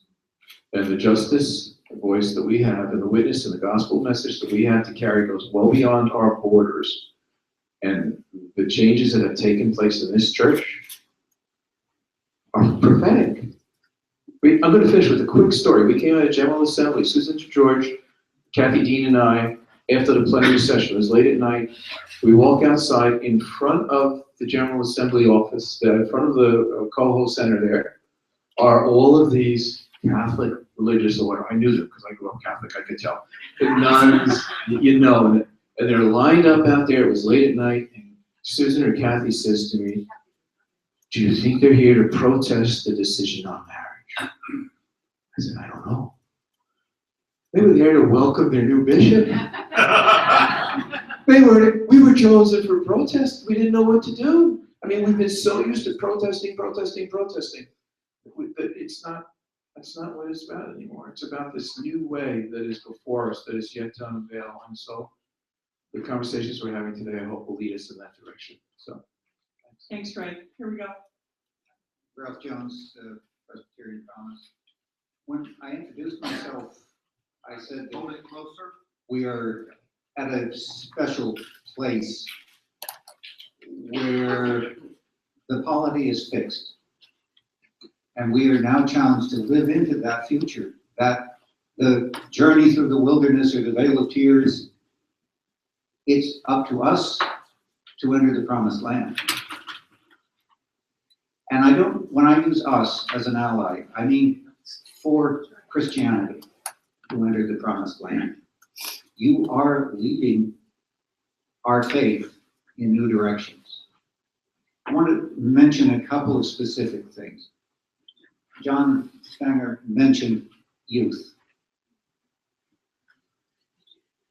And that ministry needs to happen. That's what all of us need to be doing, allies, queer, whatever terminology. Because if there aren't young people coming into the church, there won't be a church in about a generation. We've heard that before, and it hasn't happened, but it's a real concern at this point. And my other direction is that as we hear the other Presbyterians saying, we're gonna leave, and as we see them leaving, when we get to know those congregations, we find that there are gay, lesbian, bisexual, transgender allies in those churches, and they need to stay in communion with us or they have no one to support them. So those are two future things that we need to hold on to, I think. Sonny Swinston Forbes. I serve on our commission on ministry in San Gabriel Presbytery. And one of the things that I've been thinking about is that our COMs and CPMs need to be prepared for gay, lesbian, bisexual, and transgender candidates and inquirers to come before them. And so somehow we are in a better position than anybody else to put together guidelines, workshops, things like that to help COMs so that they aren't blindsided or unprepared in any way for these candidates so that everyone can be treated equally. Directly. So Parity is preparing, we're finishing up the design work on a resource that Mika Vandersal, as kind of a parting gift from her 12 years of ED, put together of what she learned over 9 years of leading a community of inquirers and candidates. And so it's about a 20-page resource that's going to come out that tells the stories of that community and the kind of questions that have been unhelpful and the questions that have been helpful. So look for that in the next couple of months. It is coming. The interwebs. So we will blast it out and then we'll be at parity.nyc, which is a website that will exist in a week. We're going through a transition, but you will hear about it. It'll be free. Making my way this way, hang on. I've been catching people's eyes as they, Actually, the perfect timing. One of the things I was learning out of my, learning from my experience in Rochester, Minnesota, not New York, Minnesota, is I went through, and I want to share just briefly because I think it informs some of the recommendations that I would make. It was a computer match, I was totally out with them. And when they decided to interview me, I said to Janie, what do you think? What should we do? What should I do? And it's like, well, why not be outrageously out? Which I was.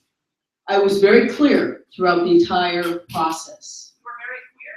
Very clear, yes. And when I met with them, I said, what will it be for the congregation? What will it be like for the congregation to call an out lesbian clergy person?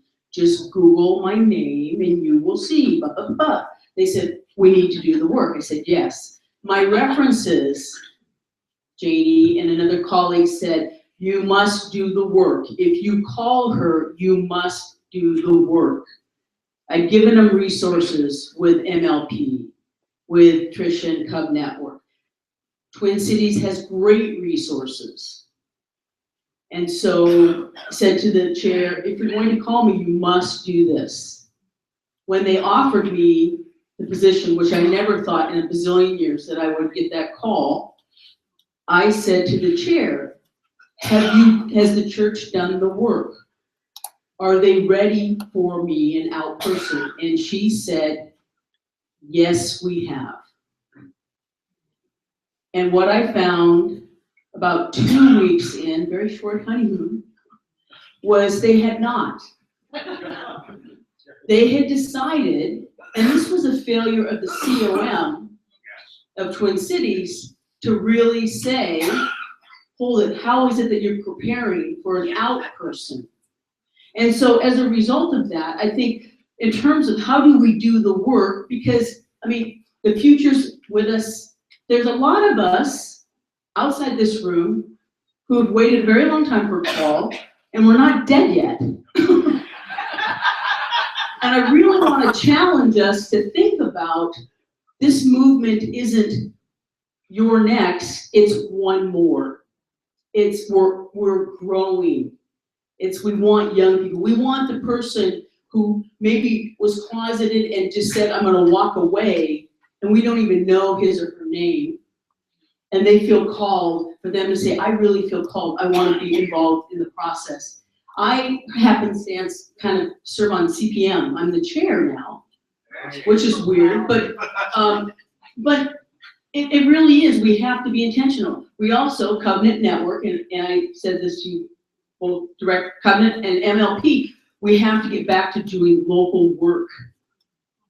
Because there has to be a network for people, and that's what's really missing with the focus on GA, which I'm all about the political piece. The focus on GA has taken us away from our grassroots kind of connection so that people know where to turn when the shit hits the fan. This congregation, well-meaning, they're very good folks. The Crankies have left, but it was ugly.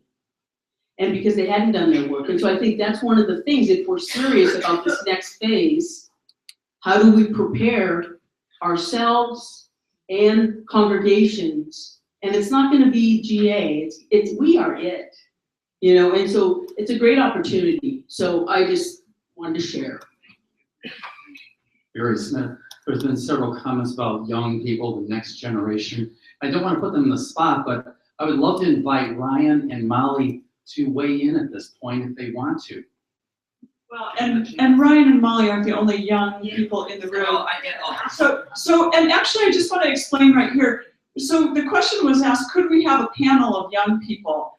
And we decided not to do that for a couple of reasons. One is, we don't ever want to give the impression that we're handing the baton, which means we're letting go of it. And the other thing is, it's hard to say who's young and who's not. So, you know, there are people like me who I need to work for 16 more years in the church, and so I got a long way to go, but age-wise, I'm not young. And so how do we balance, you know, so we didn't want them to feel like, okay, so the future, here, it's about you, and here's the baton, and then like make it seem like we're stepping back. So we absolutely want to hear from all of you who are young, and we're also trusting you that if you have something to say, you're going to use your voice and let us know that, and we will not overlook you. So can we do that so that we're on, so you all have a voice? I am looking, I keep scanning back there to see if any of you are raising your hands. Well, right. I see you, Molly, and I'm so excited about coming over there in a second. And I want to say that to any of you who have not used your voice yet, the invitation is the same to you. Maybe what you have to say doesn't necessarily particularly relate to the future, but again, your voice in this group is invited and welcome, and I just want to reiterate that. Thank you, Molly McGinnis. And I have been quiet intentionally because one of the things that they asked when we first gathered at this event was, what is one of the reasons you're here? And one of the reasons I'm here is to listen and to learn and to hear your testimony and your witness. And thank you so much for all of that. But in my observations, and I have a sociology degree, so I'm always sizing everyone up. The first thing that I want to say is there's been a lot of talk of past tense, and I want to acknowledge the present.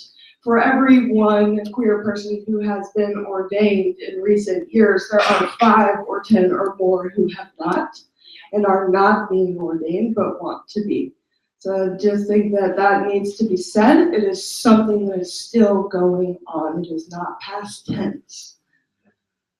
Second thing that I would like to lift up is I would hope that, and I would really challenge us to continue in our own individual education about language, about intersectionality, about honoring the shifting and always changing spectrum of identities that people have, and to not stagnate, not to stop with gay and lesbian and fumble through the rest. Those identities are important, and they are claimed not only by the individual, but by God. So keep working at it. And another thing that I wanted to say, if we're talking about the future here, is I think that one of the biggest steps that we can do as a Presbyterian body is to work on our ecumenical relations with denominations who are not where we are but need to be. I'm thinking particularly of a trans person I know who has been fighting for ordination in the Methodist Church. I'm thinking about people who go to seminaries where they have to be closeted for fear of physical violence. I'm thinking about youth in New York City that John Sanger knows who feel like they don't have a home, not only in their houses, but in their churches. We need to use our voice, this momentum that we have as a group. We have been in headlines everywhere from the BBC to the AGC to the San Francisco Chronicle. Let's use this momentum to be a witness, to reclaim that, and to help our ecumenical partners in getting their voice too. Amen. I'll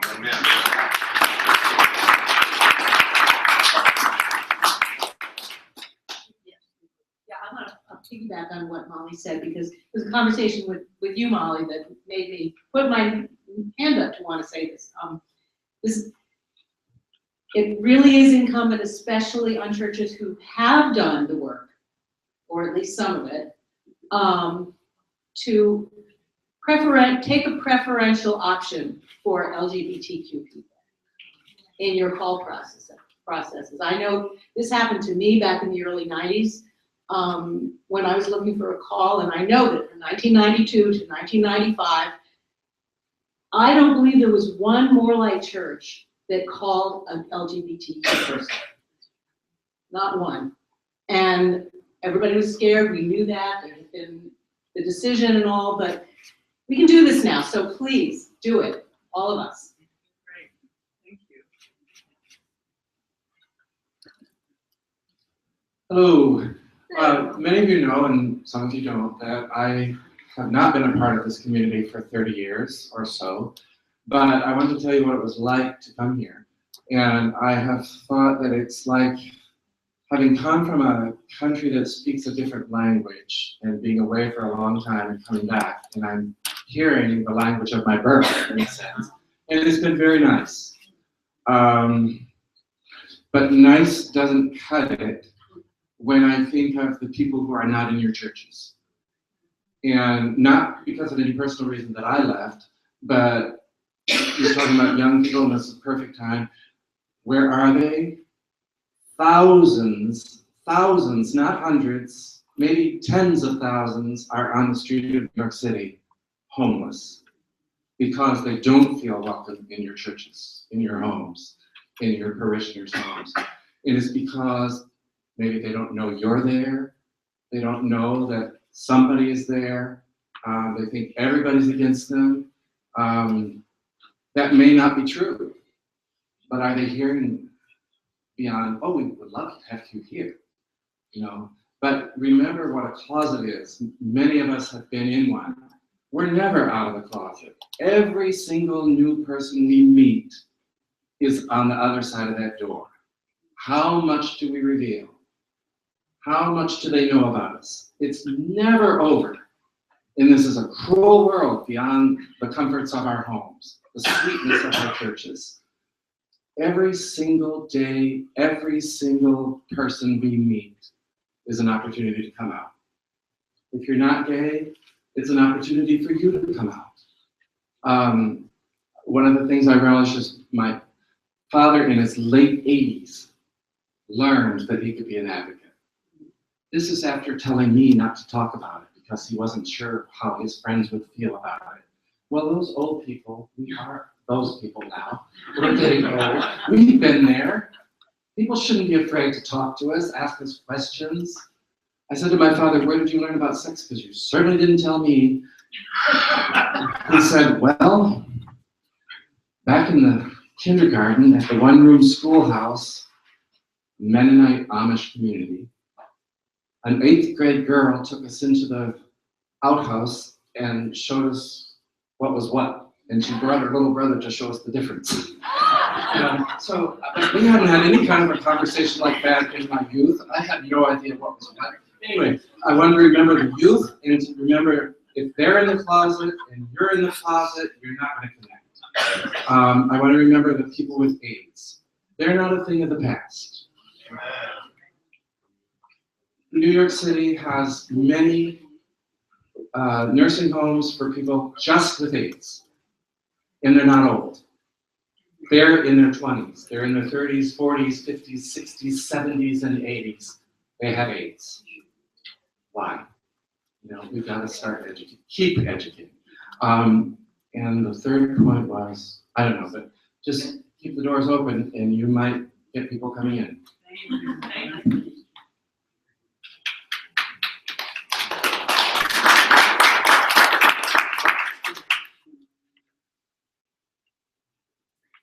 Hi, I'm Shauna Bowman, a pastor in Chicago, I feel like I should say I'm not as young as I look since we're all coming out. I am 37 years old. I have 3 children. My oldest is a freshman in college. I did have him when I was very young. That is true.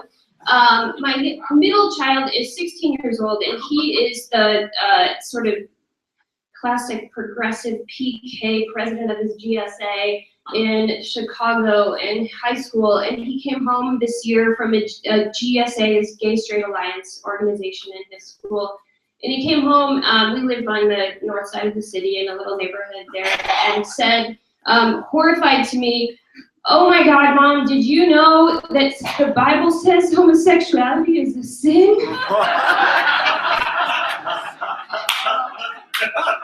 And I'm like, yeah, I know about that. Where the heck have you been? And I'm so aware of how privileged my children are to live in a neighborhood in Chicago with parents that are women, to have family in Iowa who are supportive to some degree, some who are not, but many who are, of our family, to go to a school where, like, you have to work so hard to be different because, like, everybody's different, right? Like, you live in an urban area where there is a sort of overabundance of inclusion and goodness in their life and experience. But what that does for them and what it's done for me as a parent is it's made me, I think, sometimes really lazy and apathetic to the fact that that is not everybody's experience.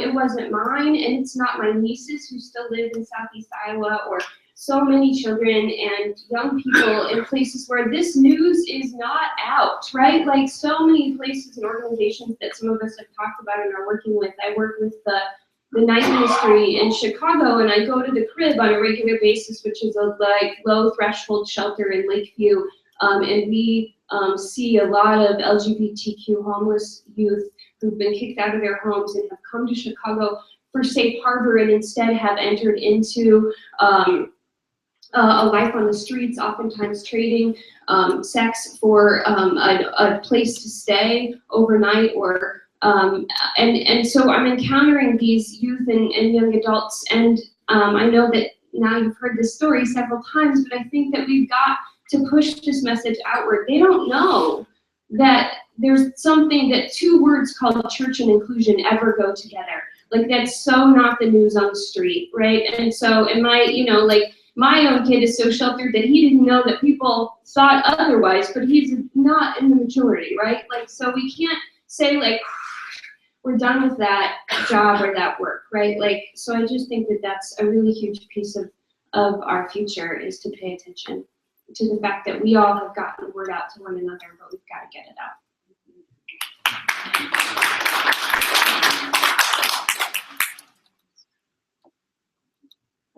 Everybody else modeled this moving to the front very well, so I think I'll do it too.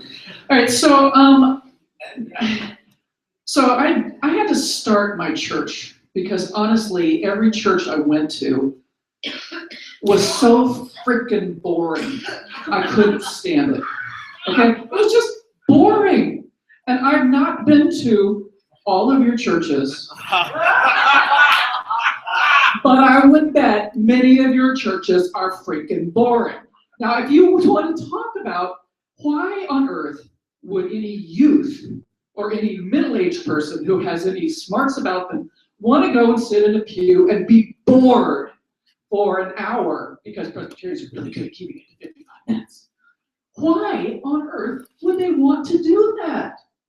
So I'm challenging you to be thinking outside the box of your 55-minute worship services, people, that using that ancient language of church that you hold so near and dear, so many people in your church hold so near and dear, and is so absolutely tediously freaking boring and absolutely irrelevant to the lives of the people around you.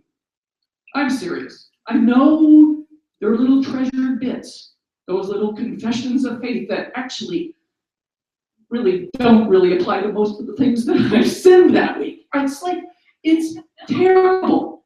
It's terrible. Worship is terrible in many of our mainline churches. And I would invite you, if you want to think about your churches surviving into, I don't know, let's go the next decade. I'm not talking 40, 50 years here. I just finished my doctorate on the mainline church in the postmodern age, so I actually know a little bit about this. That we're dying. The mainline churches are dying. By like 1,500 a year, the doors of our mainline churches are dying. Presbyterian churches, Lutheran churches, Methodist churches, they're dying. And I say good riddance to most of them because they're so freaking boring. So I challenge you to figure out how to rejuvenate your church, to move it past the church of the 1950s with inclusive language, thank you so much, and into a church that's going to speak the gospel to the people who need it, us included, but all those other people that we keep talking about. Oh, won't you come to my really boring church? We'll love you. Yes, of course you'll love them, but it's so boring. Make something else happen in your churches, please. That's what you can do to move into the future.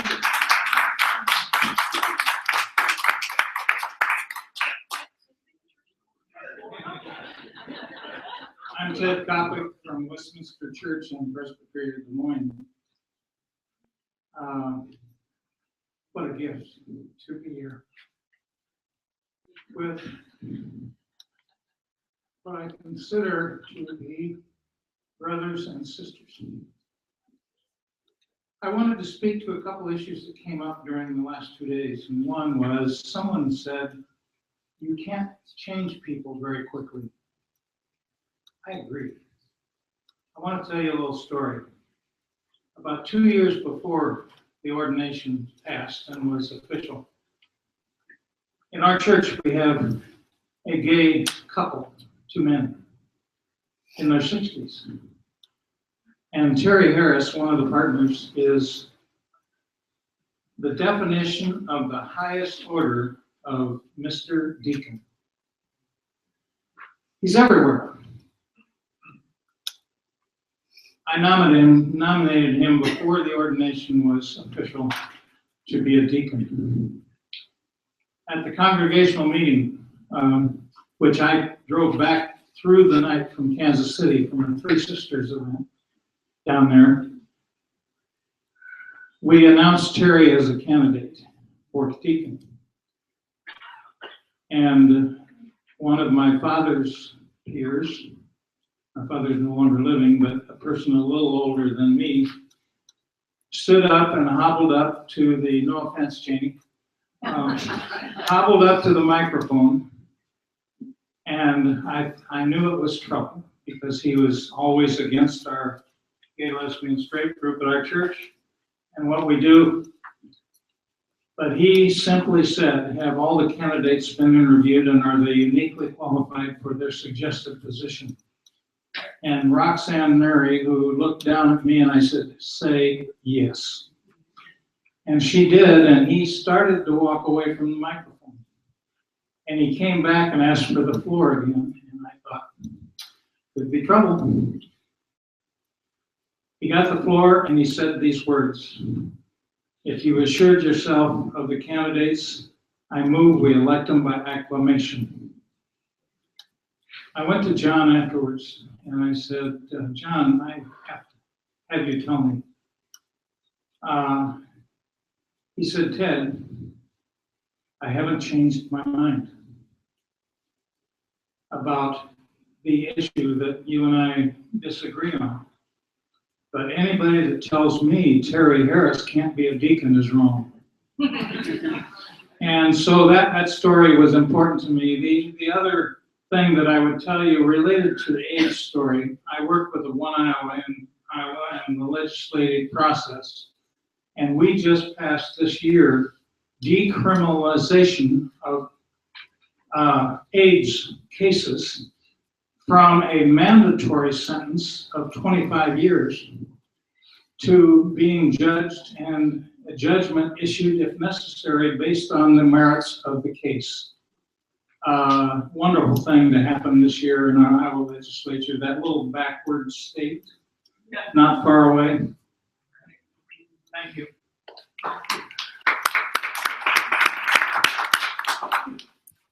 I want to deal with boring. Keith Hirschberger was at a church where I saw Bent, if you remember, another movie. But that conveyed to me the gospel. Bigotry killed that. The other thing I want to say is Lisa Largess has a lot of gifts. She helped, boring is not just the worship service, which can be boring. Though we had so many butterfly kites in the Presbyterian Church, you can't miss it unless you're blind. Oh, excuse the expression. Now back to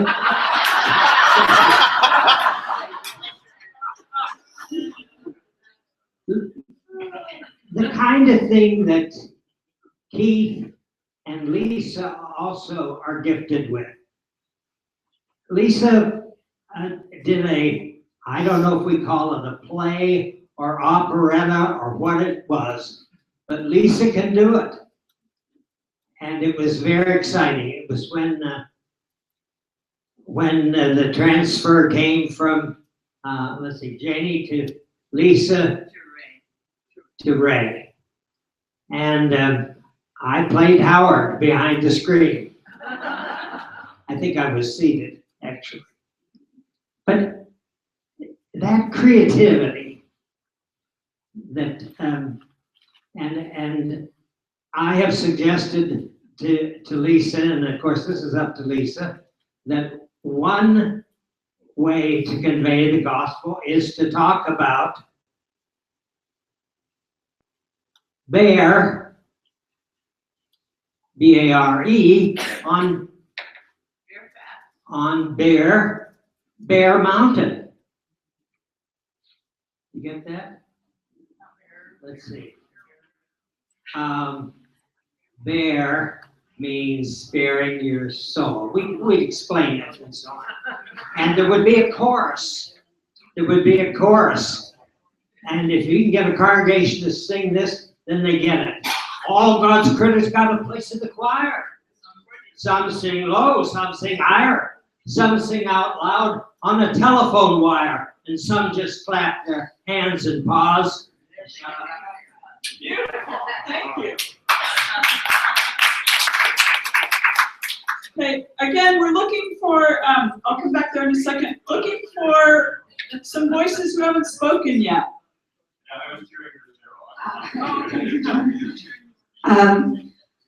Thinking about talking about the present and the future. I'm Cheryl Burge. And I just keep thinking, everything we do now, everything is in the context of climate change. And that everything, we have to think of how we are part of the fight for climate justice. And likewise, climate justice can't leave anyone behind. I think that's what Diane said. And I don't know what that looks like in terms of, policy for parody or, or anything like that. But what I've been reminded of this week is, it's through the different stories is, it's always better to be brave. And it's always better to tell choose the truth and really build community, which we're going to need because you're in it for a very wild ride.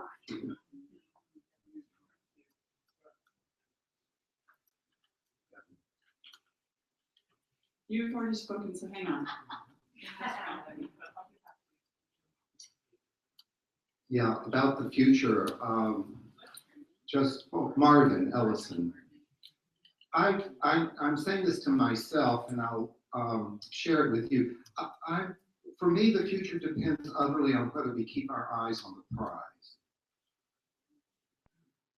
And my fear is that we may not do as good a job as we would like to in resisting seduction of being brought closer into the church.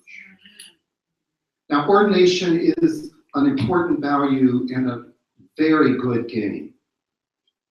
Marriage is a value and an important and very good game. But ordination is not the prize. Marriage is not the prize.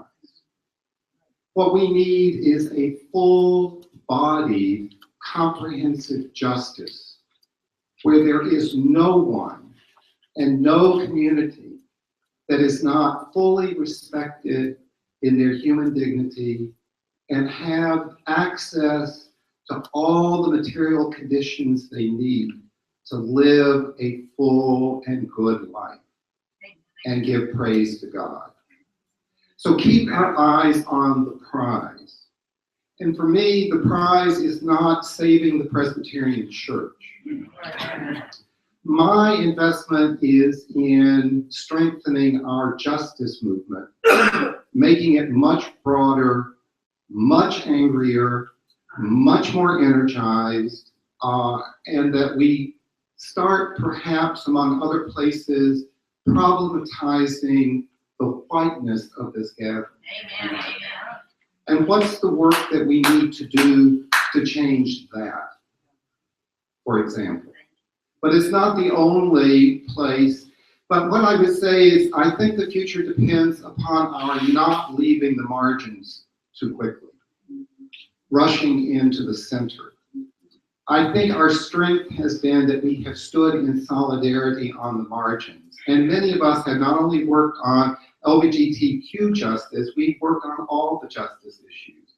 But we dare not get benefits for ourselves to the exclusion of our many brothers and sisters into this earth that are not experiencing fullness of life, dignity, respect, and so forth. So I would encourage us to stay on the margins because that's where God is. And if we want to stand with God, we need to stand, as long as there are margins, that's where we need to be.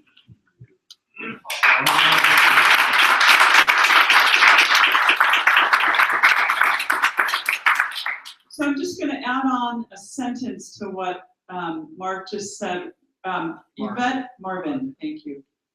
Yvette Flunder wrote a book called Where the Edge Gathers that is exactly about that is worth reading, about marginality and continuing in marginality. Just read her book. I'm too tired. Yes. The other piece that has been at the core of this since day one is that the patriarchal reign of God has got to die. There you go. That's what's killing the church. Patriarchy, whether it is about global warming or racism, has always been about rape and domination. It's that one group has super privilege on top and the other group is meant for the grab and the abuse. And that's what we experienced in the gay and lesbian movement, but that's what the women's movement is still experiencing as we lose rights left and right for women in the United States. Women's rights over their own body. We're going backwards so far than where we were. And it's the whole patriarchal theology of Reformed Christianity and organized religion is crashing around us. And it's only the very few that have the vision and wisdom to see.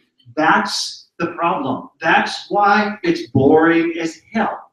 Because we don't have an embodied message of equality and justice. So with Marvin, I think what I would say to everybody here is to use the spirit that we found in this movement of liberation, of finding God in each other, of finding God in our stories, and not in this hierarchical stacking of who can be ordained and who can't be ordained, not in this hierarchical stuff of white and then male privilege and then heterosexual, but to say, screw the system and let's go to this gathering that is rich and global. And I think then we'll see life. But you're so right that it's the patriarchal realm of God that is dying, and we, by and large, in Christianity are the ones who are perpetuating this, and now it's switched over into the Muslim faith with the radicalism. This is patriarchy at its worst. It's not Muslim faith that's wrong, it's patriarchy that has been used in Muslim tradition to create this absolute rape and destruction of human life.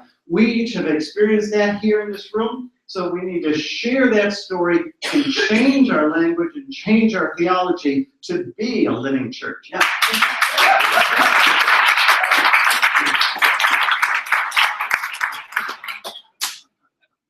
My name is Ralph Carter. The reason why I'm speaking is because I wasn't here yesterday, so I feel like I'm trying to make up for lost time. I really resonate with what Marvin and Dan have just said, and that resonates because what I've been ruminating is something that MLP Board has been talking about, and I won't share it all, but I won't share it. But except to say that what we've been struggling with is something that I've been struggling with, is how white we are, how privileged we are, but yet so many of our churches are completely frozen. Like they don't recognize, we don't recognize how blessed we are.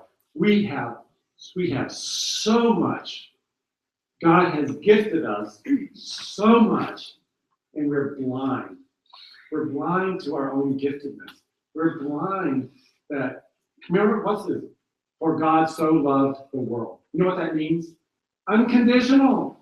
The love is immense. It's bigger. It's bigger than you and me. It's bigger than our world. It is cosmic. It is huge. And we can't even begin to describe it. We hoard. We hoard and hide our gifts under a basket. We have to get back to basic. It's really basic and foundational. God so loved the world. And so are we abundant? Do we live in abundance or not? I heard last night Patrick Chang, if you've not read any of his books, please do. Chinese American.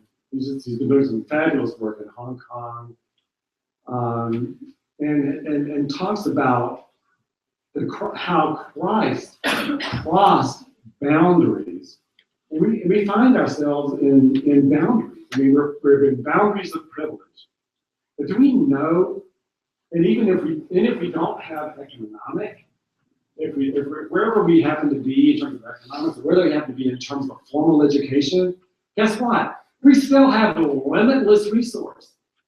I have a gay friend who's seeking asylum in the United States from Uganda.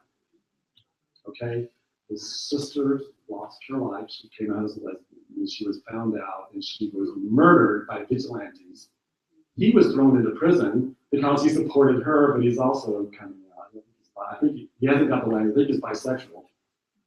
And he's now in the U.S. and he made films. He made films and went to villages talking about how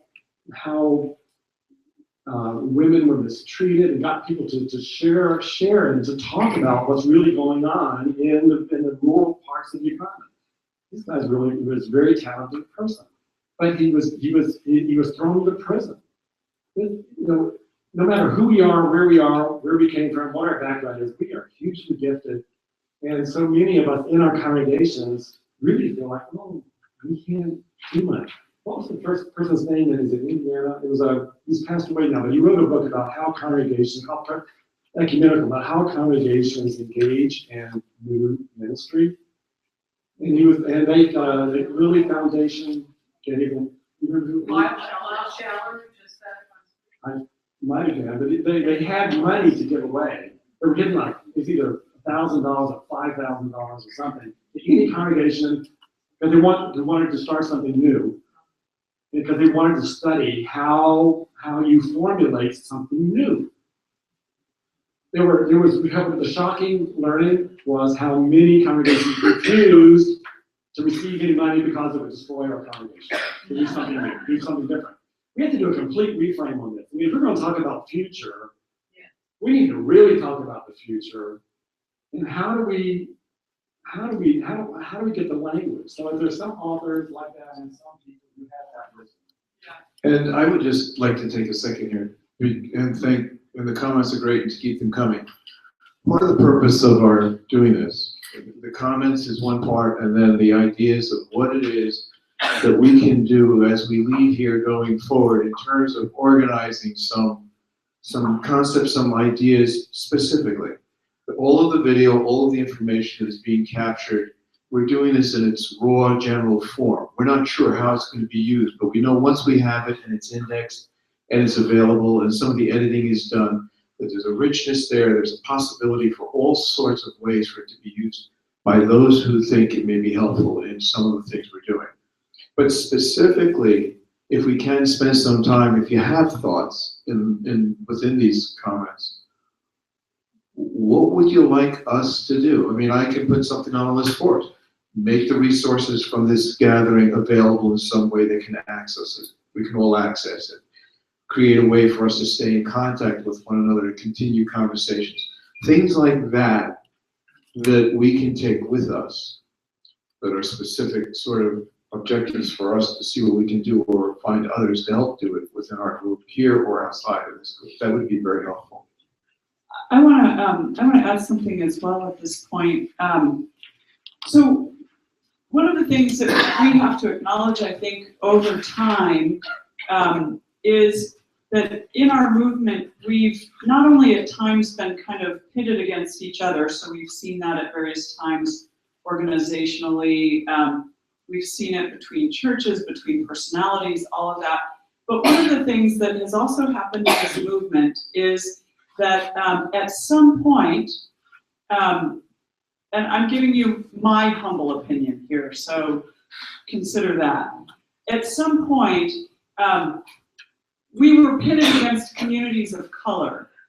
And so the conservatives, I think, found a way to foray into the communities of color and try to use them against us, and then try to sort of paint us in this light against them.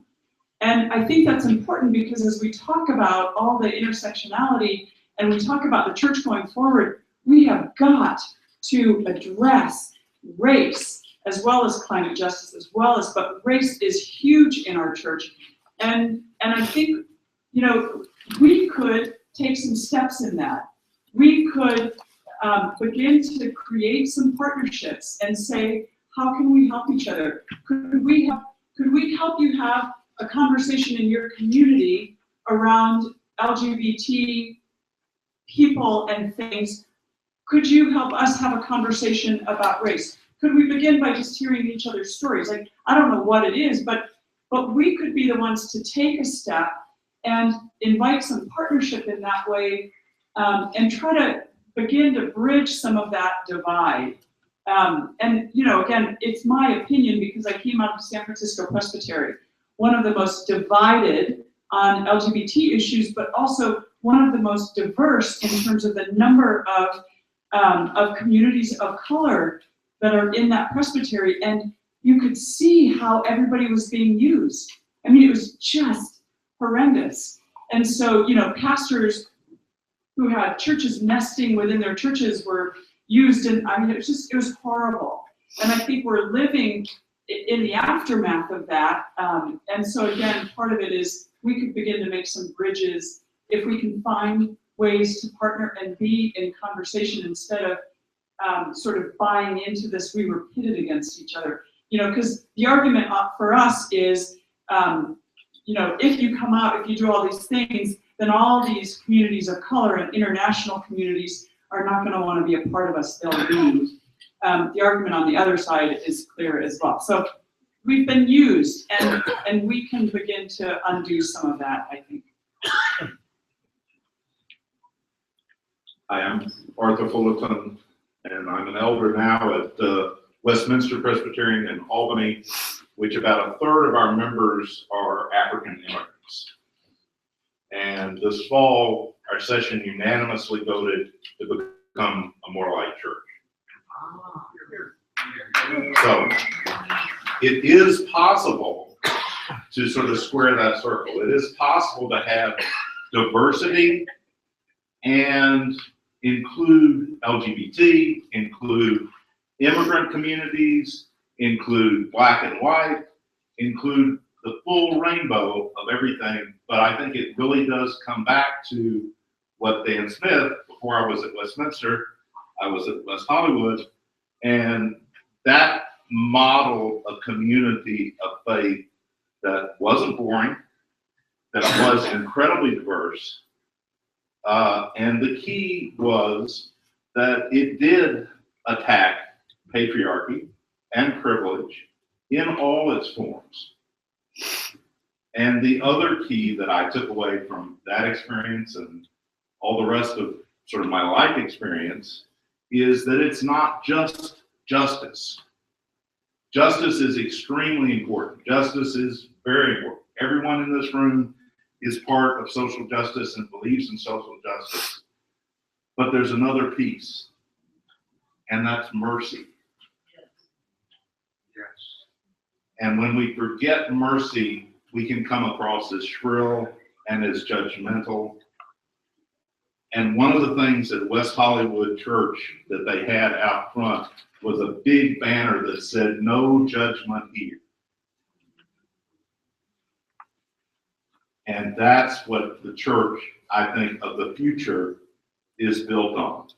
It's built on mercy. It's built on recognizing that we all fall short, but we're all welcome. And we're all part of God's fellowship and love.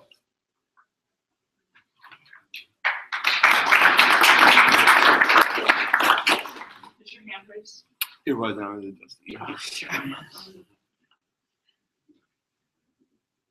My name's Glover from Alabama, and y'all been hearing some of the news about our state and our state Supreme Court that is now in public defiance of the courts, the federal courts. But I was also down in the legislature when the House was debating the religious freedom stuff.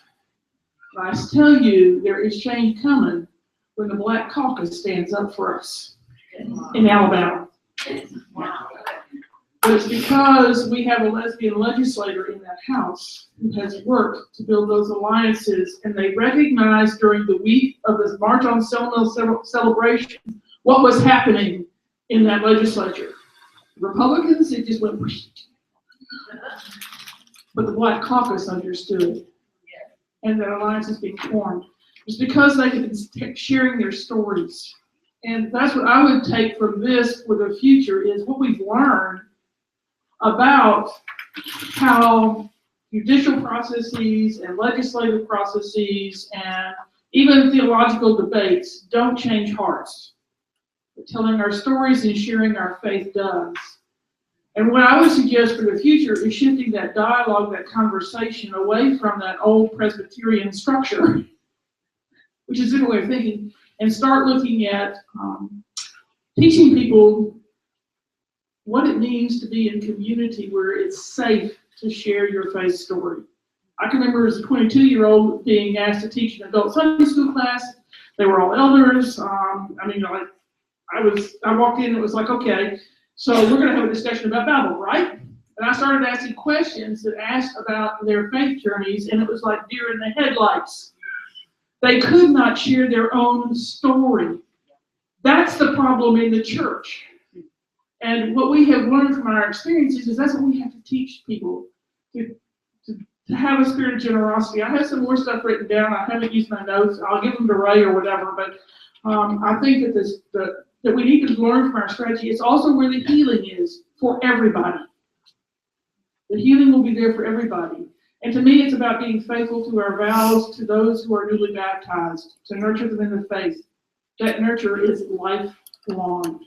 Thanks.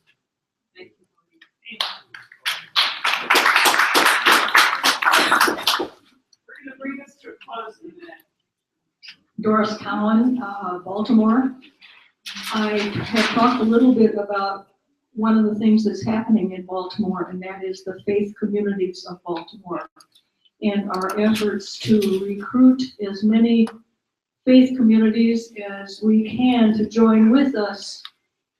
And we did this around Gay Pride, but we also have decided that we are family and that we need to be in connection with each other, and that Gay Pride needs to be celebrated more than one weekend a year. There are 6 Catholic churches, 6 Presbyterian churches so far, but several more have been invited. There are 2 Jewish synagogues. There are Wiccans. There are Methodists. There are UCCs. There are Unity people.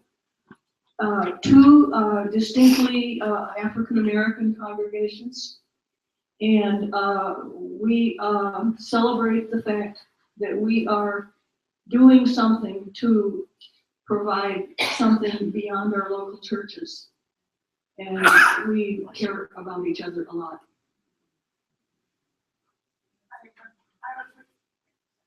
Okay, quick, as long as it's quick. Seriously. Okay, I just want to say, I hope maybe this might make sense to folks, but I would really like to see this group maybe provide opportunities for people to come together, maybe separately by gender, of people who do identify as bisexual. Because I sure don't think that we've been able to come together. And I don't think we've even been able to define ourselves. And I think it just might be great to have the space to do that. And, you know, we talk about going before all these committees that you're gay and lesbian, but like, what does it mean to go before a committee and tell them you're bisexual? It's like, you do 2 people at once or what, you know? It's very, something that needs to be discussed, and I think people need to define it for themselves. And as the mother of a 23 and 20-year-old, I'm just aware of how much the language has changed already. And so earlier when Molly said, educate yourselves, we really need to educate ourselves because the language we're using is not their language. I mean, and I'm not saying that about you, I'm just saying it's a reminder to all of us. We have a whole new language to learn, which is kind of exciting.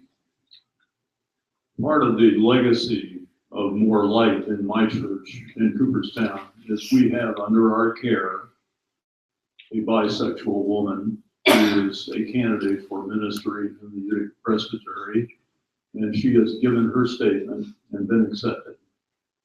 She's will be entering the 3rd year at Dubuque, which is a distance learning experience where she spends time on campus and then learns distance learning the rest of the year. So it is happening in places, but I hear what you mean. In my church, we have G, L, B, and T. Yeah, we're very fortunate in that respect. This can't be done from back here. Quick, though, you said, right? Yes. I was the writer of the study of the church on the needs and rights of children. It's forgotten. You might fly your mouth. If I was the writer of the study on the needs and rights of children, and that whole issue is forgotten. The military-industrial complex is destroying us. It's eating us up. We have to commit to nonviolence. We have to understand. We have to transform a whole range of things. We've already talked about the whole crisis of our environment. What's happening to it? We're going to all be underwater. But then I always remind you to cheer you up. There's something else to work.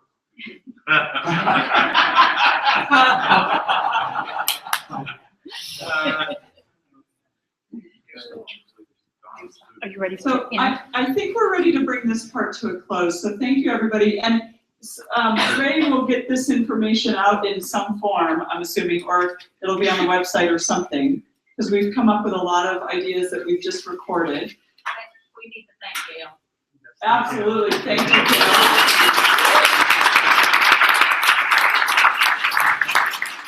You can see why she's Lincoln Park's clerk extraordinaire.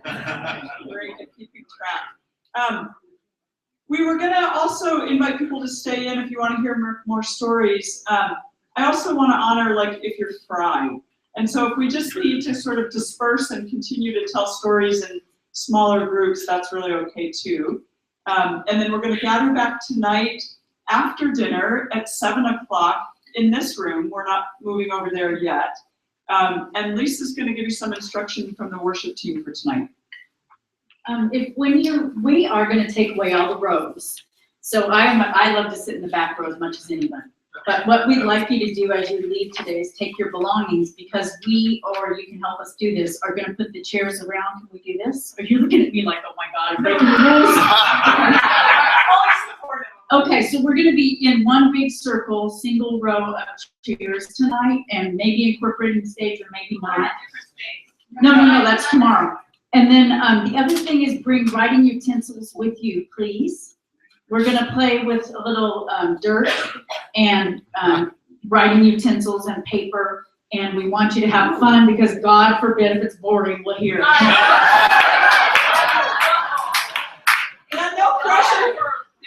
No pressure to the worship team for that. So I think we do. There is one last announcement. Anyone who would like to stay, in 5 minutes, we will have set up, you want to set it up for me, Alex, the out of order? Well, no, do you want to set it up to the folks? Tell them just what it is, and then we'll have it playing after we finish, for anyone who wants to stay and watch it.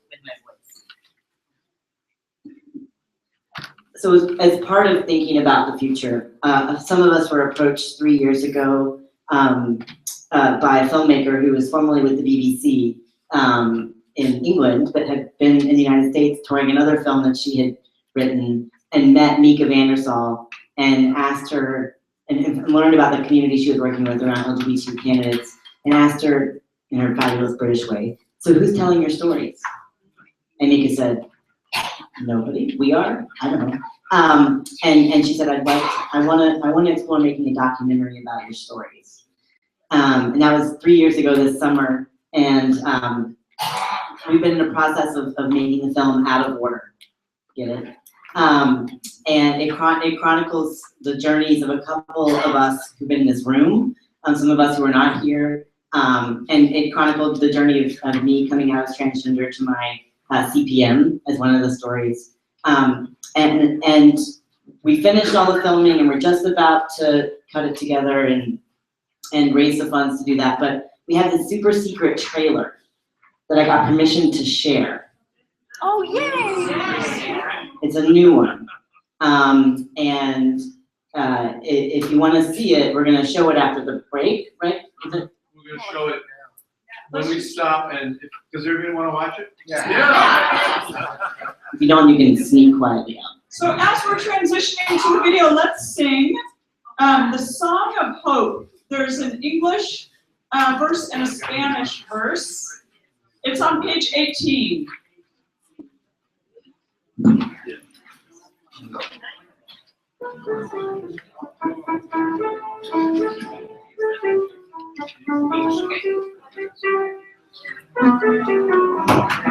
don't want to